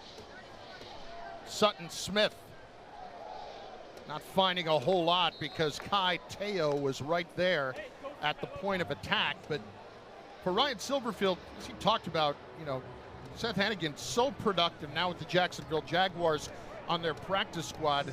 It's a luxury to have a 4-year starter, and when you're making a transition to a different kind of quarterback, you never know. Yeah, and you don't know, and you feel like you knew what Lewis was about by watching his game film in production, but this is a great sign. He had a free play right there, and he knew it, taking the shot down the sideline with the offside penalty. Looked like half the offense wasn't quite sure that they were going to go ahead and play it out. Offside. Defense number 33. 5-yard penalty. Steve Arnold, the referee, having some issues with his mic, but he confirms the offside penalty against Chattanooga.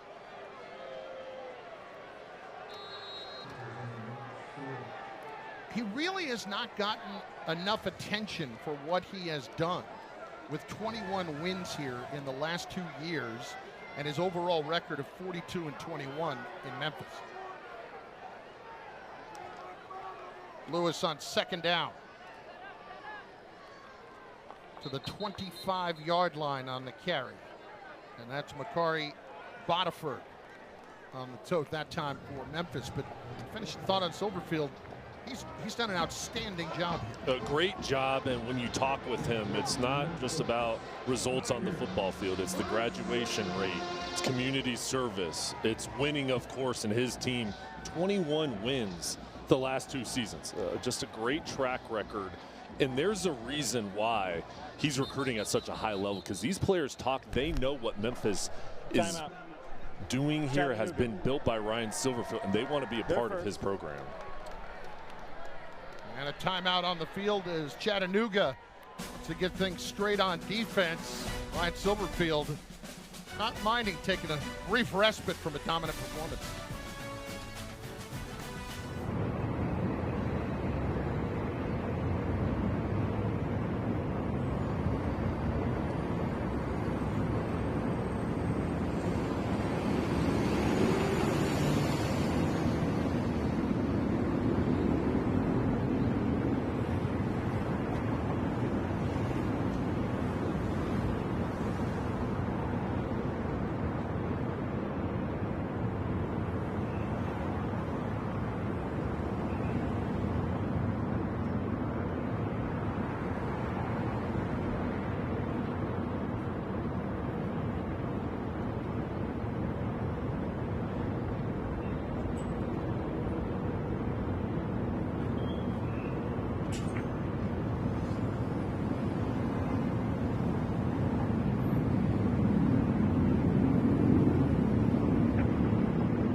World famous Sun Studios.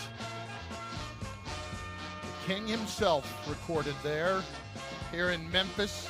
A gorgeous late summer day on this Labor Day weekend and the opening of college football season. As Brendan Lewis and the Memphis offense, 28 points on the board so far. Looking for more as Lewis on the fake, trying to get the corner, and picks up a couple on the run. Memphis has got its work cut out for it in continuing to fight hard toward the top of the conference, but think about the fact that it's a team with double-digit wins a couple of years in a row, and look at this performance so far from Lewis, and has to have you feeling very optimistic about their ability to compete with the likes of Navy and UTSA and such at the top of the conference, along with Tulane. Lewis, nice grab by his former teammate and current teammate Cortez Braham with his second catch of the day. Contested. Braham, another transfer from Nevada, came over and joined the team just a few weeks ago. Of course, Lewis from Nevada as well. And the pressure in Lewis's face, how do you react when the pocket's collapsing and you got a quarterback that'll hang in there, get hit, and still make the throw? I'll tell you, that's a little scary when you see Emmanuel Dixon go It is, down low. down low. There's some hearts and some throats for a moment, I'm sure. Here's Boniford trying to bounce outside, but tracked down from behind by Jamari Jones. Jamar Jones making the stop, junior from Hendersonville, Tennessee. Fourth down coming up, and Memphis will send out the field goal unit. A rare stop today for the Chattanooga defense. Gianni Spedic on to attempt a field goal. This will be 37 yards.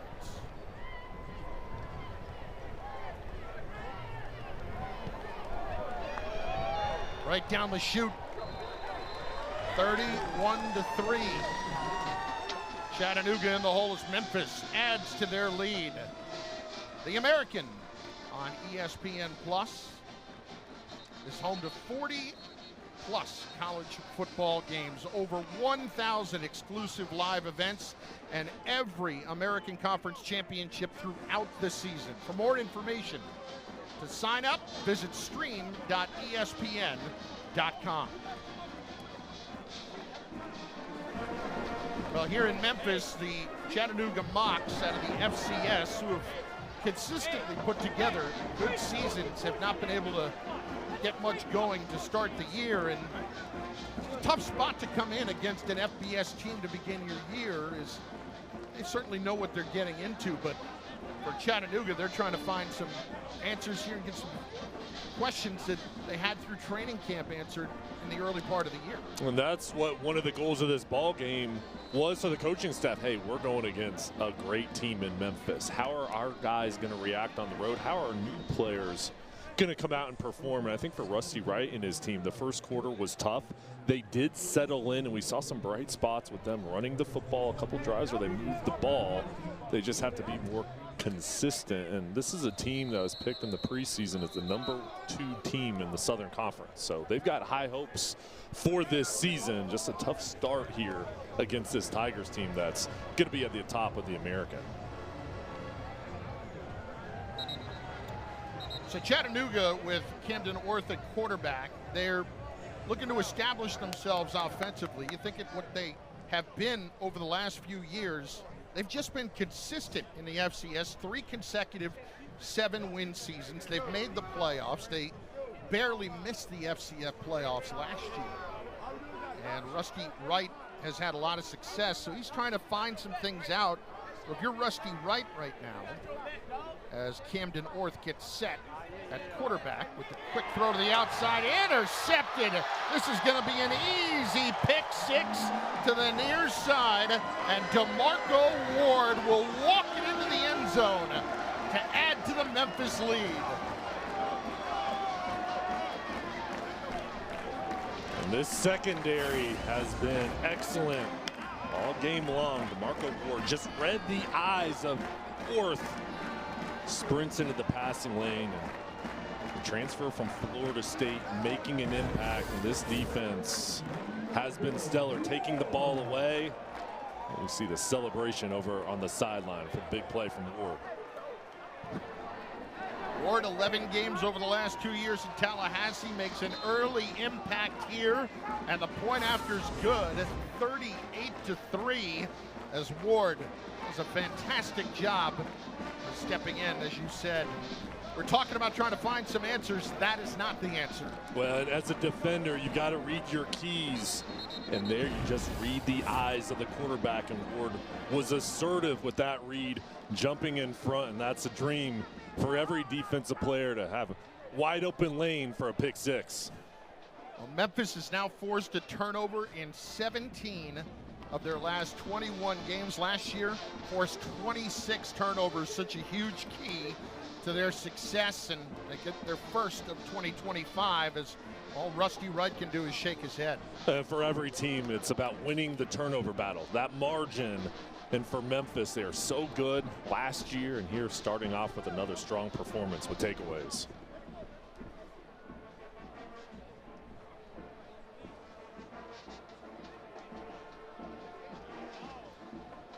So Ryan Silverfield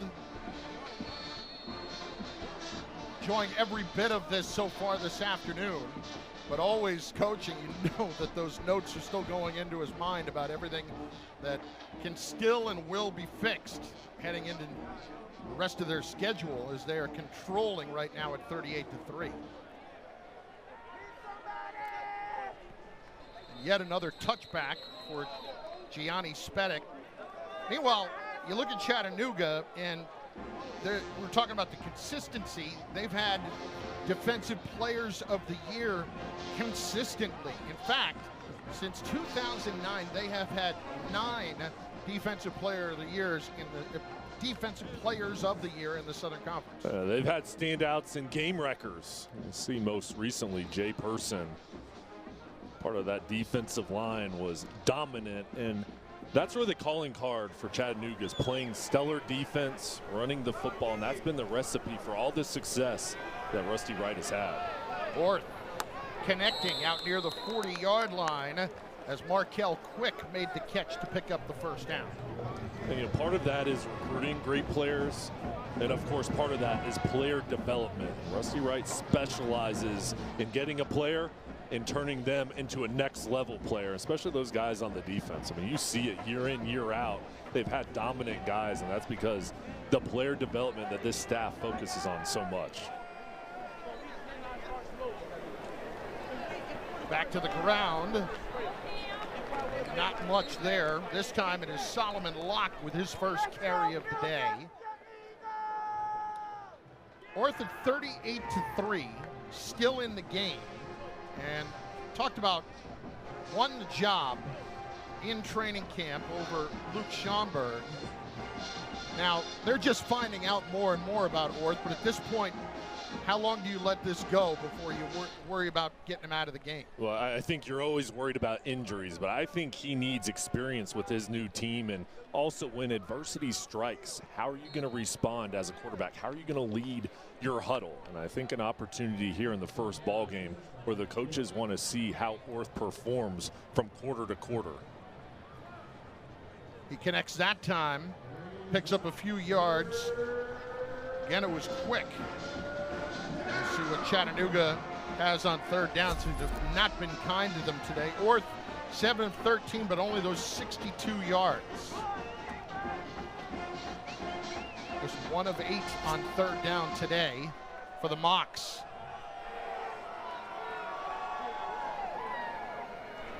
Orth out in the flat, connects with the tight end. That's John McIntyre for the first down into Memphis territory with just over 2 minutes remaining in the third quarter. So now we had the mistakes that Orth has made, like we saw just a few moments ago. But tell me about this offensive line and what you've seen so far for Chattanooga. This is a group up front that the coaching staff feels really good about, that they can go 8 deep. Now today they've had some troubles with some of the schemes, the blitzes that the Tigers have run. But I think for the most part, once they get into league play, this is going to be a group that Rusty Wright can depend on to move the line of scrimmage. It's a bear, though, going against this Tigers defense with all the talent they have. But this is a group, I think, throughout this ball game. The first quarter was tough, but they have started to get into a rhythm, especially running the ball. And it always catches my attention when coaches talk about building chemistry on an offensive line, but especially now in this day and age of college football, only one returning starter in Terrell Raggett. And they've got one guy up there that's been through the battles, all these new guys, and it's about the communication up front, making sure everyone's on the same page, and you get that in practice, but the most important reps are game reps. Orth, downfield, connects. The tight end, and Nathaniel Eberly Rodriguez, a transfer from Wayne State, down inside the 20-yard line for a 30-yard pickup. I love this play call from the offensive coordinator, Joe Pizzo. A little delay, looked like it was going to be a pitch. No, it's play action. And Nathaniel Eberly Rodriguez, the tight end, very athletic, going right down the seam, winning that one-on-one matchup with the linebacker. Second trip into the red zone today for Chattanooga as the third quarter winds down. Orth back over the middle, tipped, and I believe that was caught. No, Memphis is saying they intercepted it, and it looks like they did. Puda Walker has the football. Did he take it out of the air on the deflection?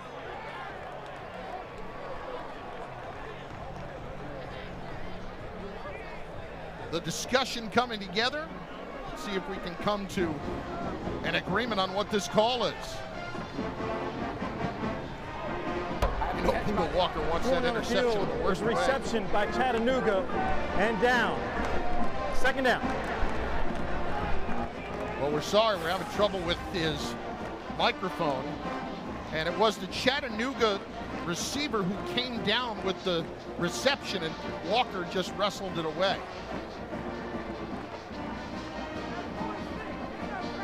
His helmet was down with possession, so that was the call. And so Chattanooga, that could have been absolutely disastrous. At 38-3, it's been a disastrous day so far. You don't need to add to it. And you saw a little smirk there from big Puda Walker down there. The ruling on the field of a catch by Chattanooga is under further review. The third quarter will come to a close. Memphis has been in complete control this afternoon. Chattanooga, for the first time, is actually threatening here, but they are going to take a look at this instead before the clock runs out on the quarter. So let's take another look.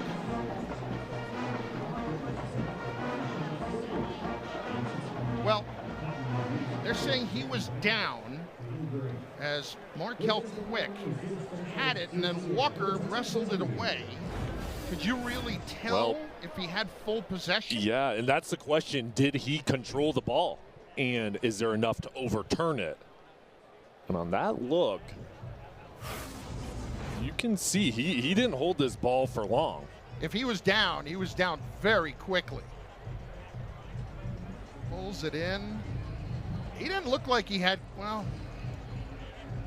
I'll defer to you on this because the whole question is it indisputable evidence? Yes. And to me, get another look here. It's going to be hard to sell you that. You can't see where the ball is now. Do I think he had complete control? I think it's highly questionable. But is the evidence there to see it? And I don't think they're going to overturn this. Well, they'll take a look as the referee, Mr. Arnold, gets a better look. I think it's hard to say that you have indisputable evidence there, although Puda Walker, you know, is making his case. He's ready to celebrate.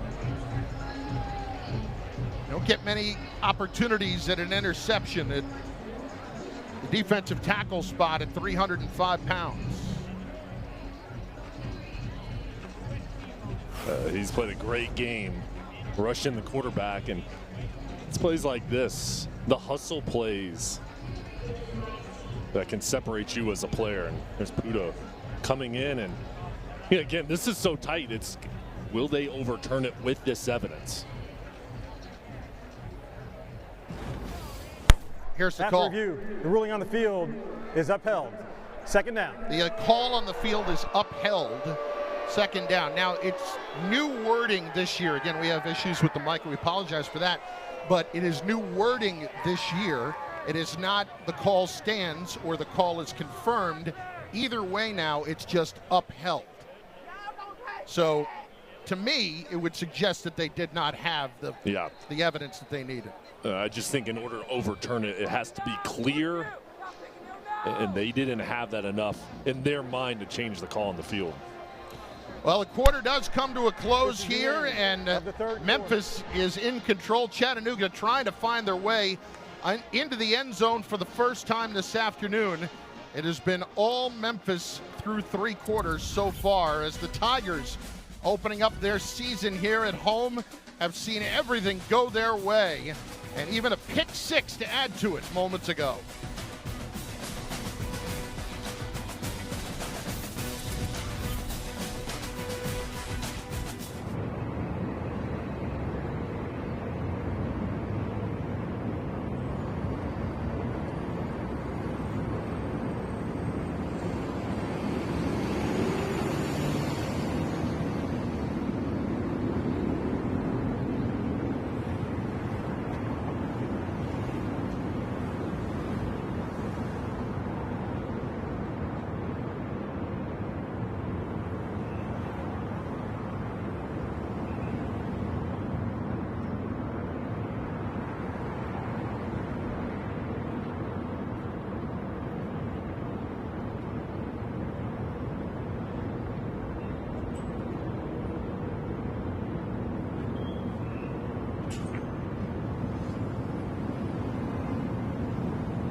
Memphis in control as we get set to start the 4th quarter. Chattanooga knocking on the door in the red zone with a 2nd down coming up for Camden Orth.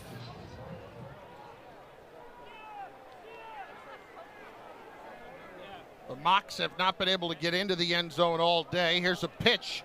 It's Locke to the outside, and Solomon Locke on his 3rd carry of the day down to the 5-yard line, and has enough for the 1st down, so it'll be 1st and goal for Chattanooga. And you know the players in the Mocs huddle right now wants to finish off this drive with the touchdown. Not a field goal, no turnover, no other option here. Finish it off the right way. Well, there's not been much offense for them, but they've got 70 of their 196 total yards of the day on this drive alone. That's Locke. Lined up, gets the call to the 3.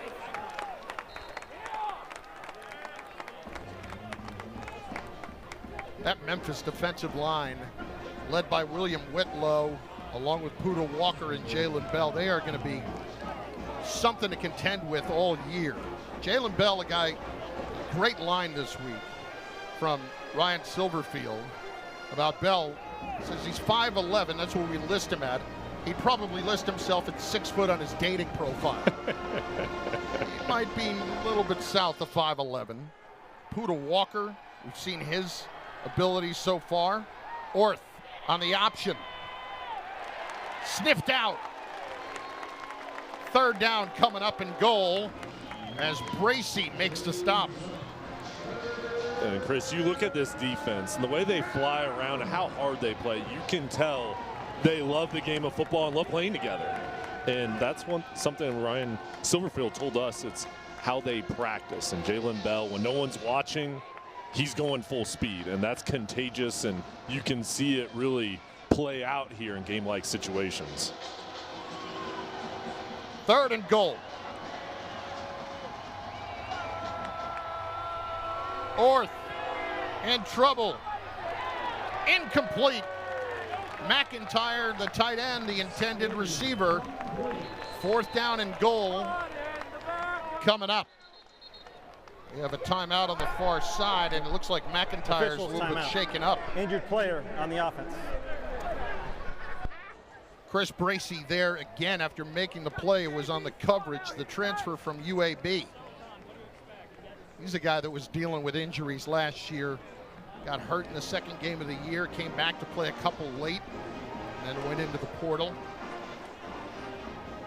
So McIntyre will check out. And Chattanooga, as you would expect, down 38-3, no hesitation to go for it on 4th and goal. Eberly Rodriguez and Briggs into the ball game. 2 tight end sets. And I like Rusty Wright's mindset here. Be aggressive. Hey, we're down. Let's finish off this drive and try to punch it in the end zone. And now Rusty Wright doesn't like what he sees and calls a timeout. Timeout. Looked like Orth was not quite sure about the play call. And so Chattanooga will talk it over before this 4th and goal coming up, trying to get in the end zone for the first time.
trying to get something into the end zone for the first time today. The Chattanooga faithful hoping for the best on this 4th down and goal. After the timeout, Rusty Wright sends Camden North back out there.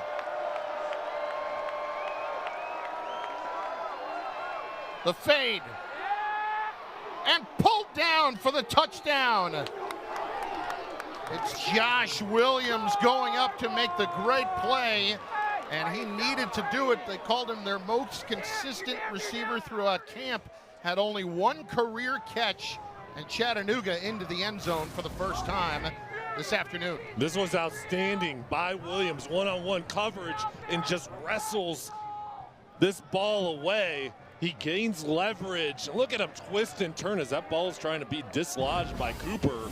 But how about the throw from Orth, lofting it up and giving his guy a chance? A 12-play, 75-yard drive for Chattanooga, and the point after snuck inside the left upright by Jude Kelly. So the Mocs get something positive out of what has been a long day where they haven't been able to capitalize on opportunities.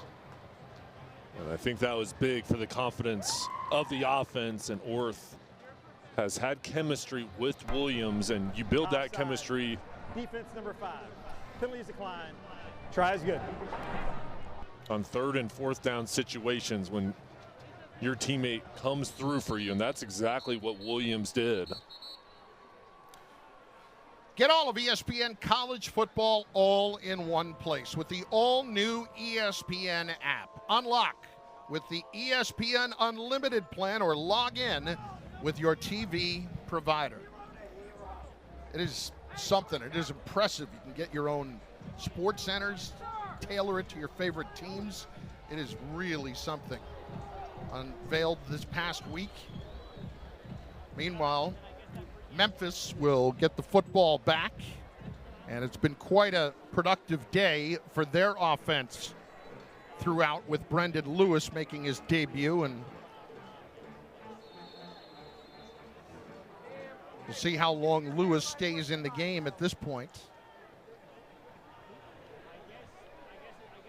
Here's the high shorter kick and the fair catch at the 32-yard line by the tight end. That's Christian Ross, and it's been a nice day for this offense for sure. They played up-tempo, and early on we saw the offensive line clearing pass for the running game, and Lewis used his legs as well as the running backs, and then they started opening things up through the air, driving the ball down the field, and what a job from Lewis, commanding the offense and leading his guys.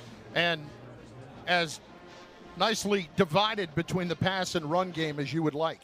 There's been balance, and really like the way they have called the game. Tim Cramsey, the offensive coordinator, keeping the defense on their heels. Lewis back to the air, connects with the tight end Matt Adcock at the 40-yard line.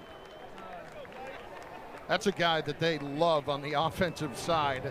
Tim Cramsey was telling us about him the other day, and so he's just a guy that brings the attitude and the edge that you need, and he's like, if you can have 11 of those guys out on the field, you're going to be good.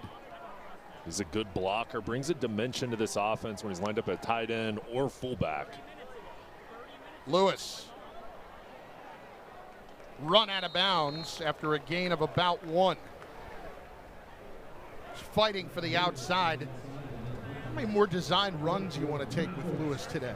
And on the day, he's run the ball 10 times. So I think that's something, as a play caller, you have to be cognizant of, is how many times you want to put him in harm's way. I'd expect him to slow down that rate and him to hand the ball off to the running backs. And he does, with Sutton Smith, who gets dropped in the backfield. Terrific play. Knifing in to make the stop was Kari G, the safety.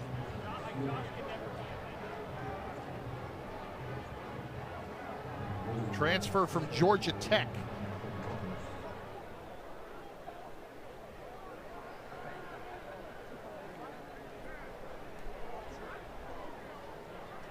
Lewis with some last-minute instructions there for Smith, and taking a deep shot down the sideline. And he's got his man, but out of bounds. Catch was made, but unable to get a foot down inbounds was Jakari Caldwell. And Caldwell going against the true freshman in KJ Sachauer, and that was a battle right along the sideline. Let's see, 24. Trying to keep up with the speed of Caldwell. That left foot out of bounds. The ball's juggled. So a 3rd and 11 for the Memphis offense. Again, with all day to throw. Over the middle, connecting, but well short of the first down. Again, it's Adcock at the 46-yard line, and for just a second time today, Memphis will punt it away with just under 11 minutes remaining in the 4th quarter. And that defense trying to keep everything in front, the safeties playing back, and then rally to the ball. And good job there getting off the field to force a 4th down. So here is Lachlan Kerrigan from Melbourne, Australia. Left-footed kicker, takes a couple of steps. Trying to plant it back deep, but little too much on this one. Memphis in control, offense slowing down a bit. Chattanooga trying to get back in a bit.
The Memphis defense today, not to be overlooked. They have been opportunistic and have been making plays all over the place. Yeah, I just love the intensity that they play with and how hard they've been running to the football. And it seems like everybody has stood up here today. The defensive line, the linebackers, the secondary, couple interceptions.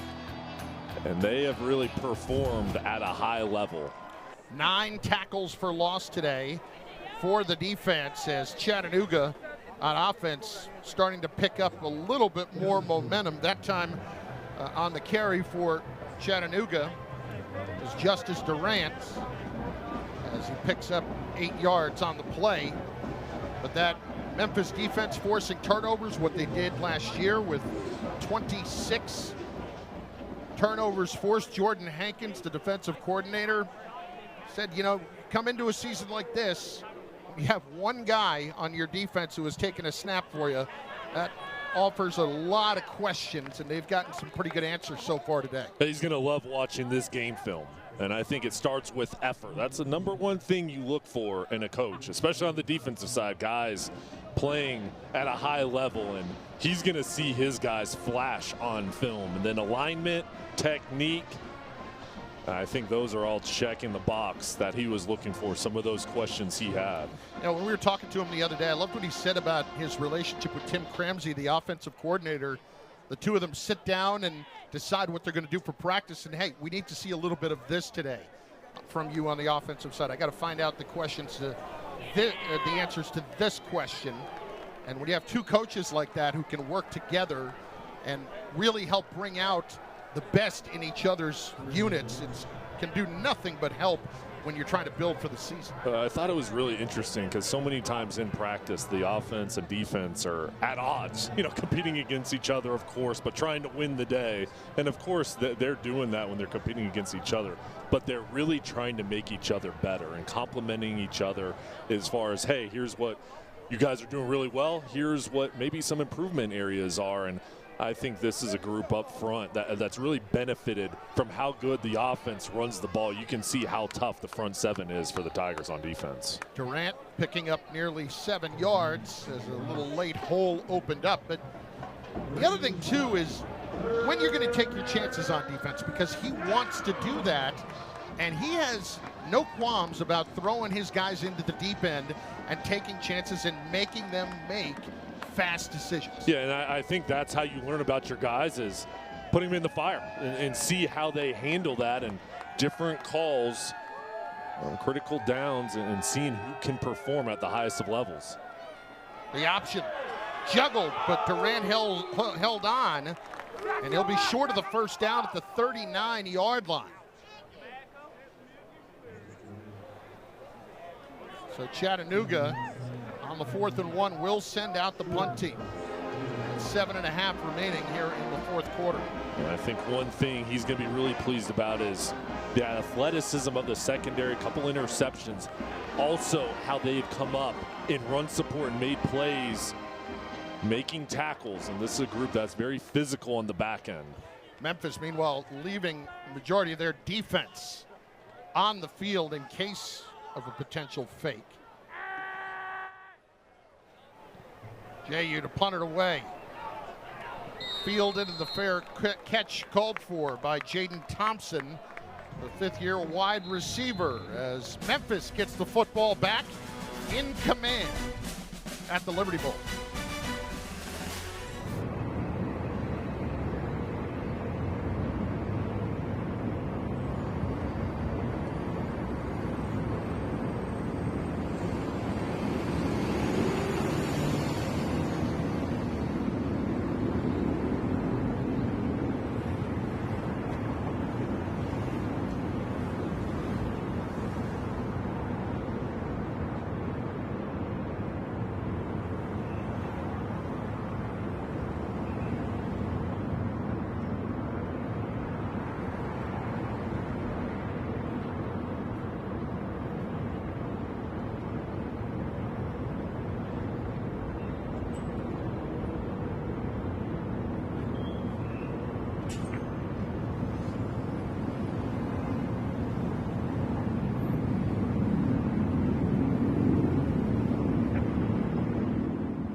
After Martin Luther King Jr. Reflection Park here in downtown Memphis. Beautiful memorial. Incredible legacy that he left as greatest civil rights leader we've known. Here in Memphis, 38-10. The Tigers over Chattanooga. Still in at quarterback is Brendan Lewis, and on the quick pitch on the end around, it's Bryce Dorsey getting to the outside and picking up a few yards before he's run out of bounds by Chattanooga. Well, here at Simmons Bank Liberty Stadium, there is a large renovation going on, and they are hoping to have it completed by next year. And on the on the side of the field opposite from us, you can see the rendering of what this is going to look like. Suites and even more seating, and it's kind of going to have a cool vibe to it as they run it on second down. But you get the sense that it's going to be a little bit more of a fun atmosphere for the fans that are in and around it. And then, of course, today's day and age, the importance of suites and luxury seating and such. But it's such a big part of what they're hoping for the future here in Memphis. They've just put together a long-term extension with FedEx when it comes to helping to build towards this renovation, and also with their athletic department as a whole. On the outside, the quick look out to the 45-yard line to the 49. A late flag comes in as well as Dorsey made the catch.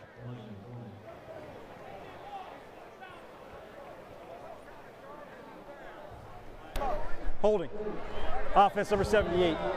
10 yards from the spot of the foul. First down. So right now they're on time for the start of next season.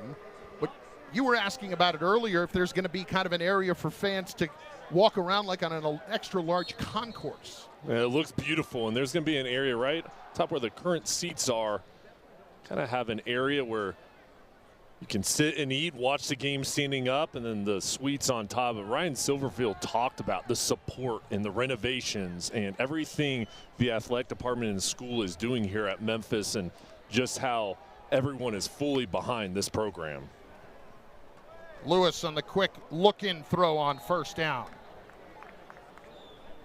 And it's Dorsey once again. Dorsey making some catches after he had the early drops. And you don't hear schools talk about facilities as much as they used to, primarily because of NIL, but it's still a big part of the equation. And when you come in as a recruit, you want to find out about the winning culture. You want to see how much you're going to play, and you want to see, hey, where am I going to play? What's the support like? And for these recruits, they have everything checked off when they come to Memphis, because this is a program that's winning at a high level, an opportunity where you can come in, perform, and play in bowl games, compete for the conference championship, and you're playing at a historic stadium here at Liberty Stadium. Frank Pizant with the carry to leave a 3rd down and 5 for Ryan Silverfield and the Memphis Tigers. Listen, NIL is always going to be a huge part of it until that situation gets somewhat altered. That doesn't seem like that's happening anytime soon, especially with the addition of revenue share, but it's all part of the equation. And a terrific throw and catch, and once again, old teammates connecting on the new team. Cortez Braham down inside the 35-yard line. And Lewis 21 for 27, very accurate on the day. Another strike to Braham, running in stride, perfectly thrown ball. 32-yard pickup for Braham. That's his 3rd catch of the day.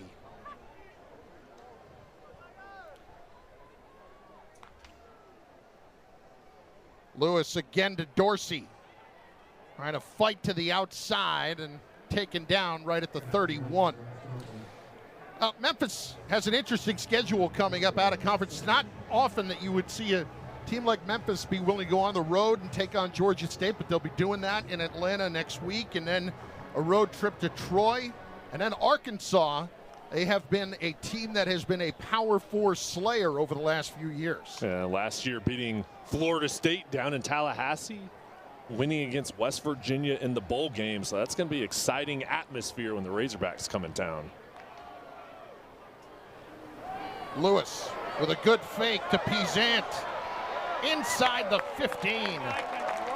Finally taken down by Carl Odrick, but Lewis having himself an afternoon to be sure on his 10th carry. He's made good decisions with the zone read, when to pull it and when to hand it off.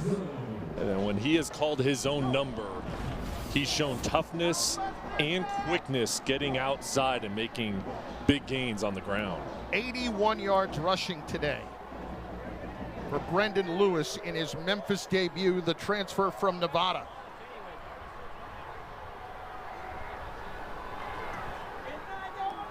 Pizant the call, lowering the shoulder and bullying his way into the end zone for the Tigers touchdown.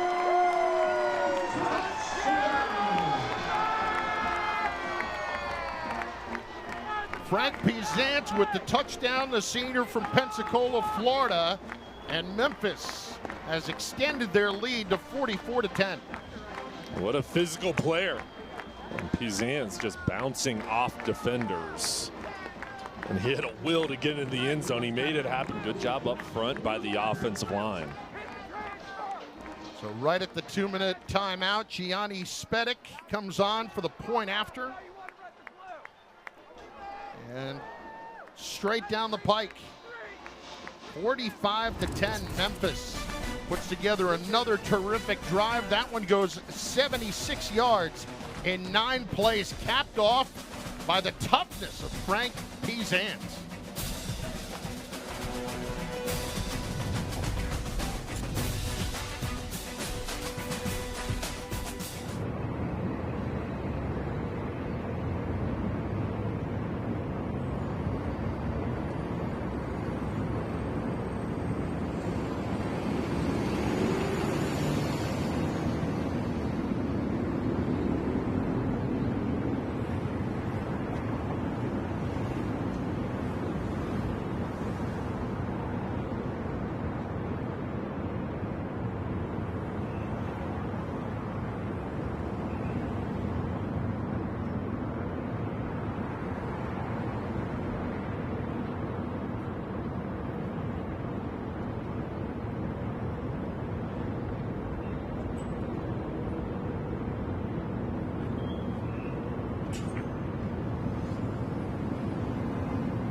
Nothing but smiles from Frank Pizant over the last couple of minutes after he found his way into the end zone. The transfer from Middle Tennessee State, dealing with injuries as well the last year or two, but making his Memphis debut and getting into the end zone with some awfully tough running. Yeah, he's a physical presence, and he was looking for contact. You see down on the sideline, Jalen Bell coming over to offer his congratulations, but as a running back, when you're in a deep, crowded backfield, there's Smith sitting next to him, and you have to share carries. It's a competition, and it's something that breeds out the best in every single player in that group.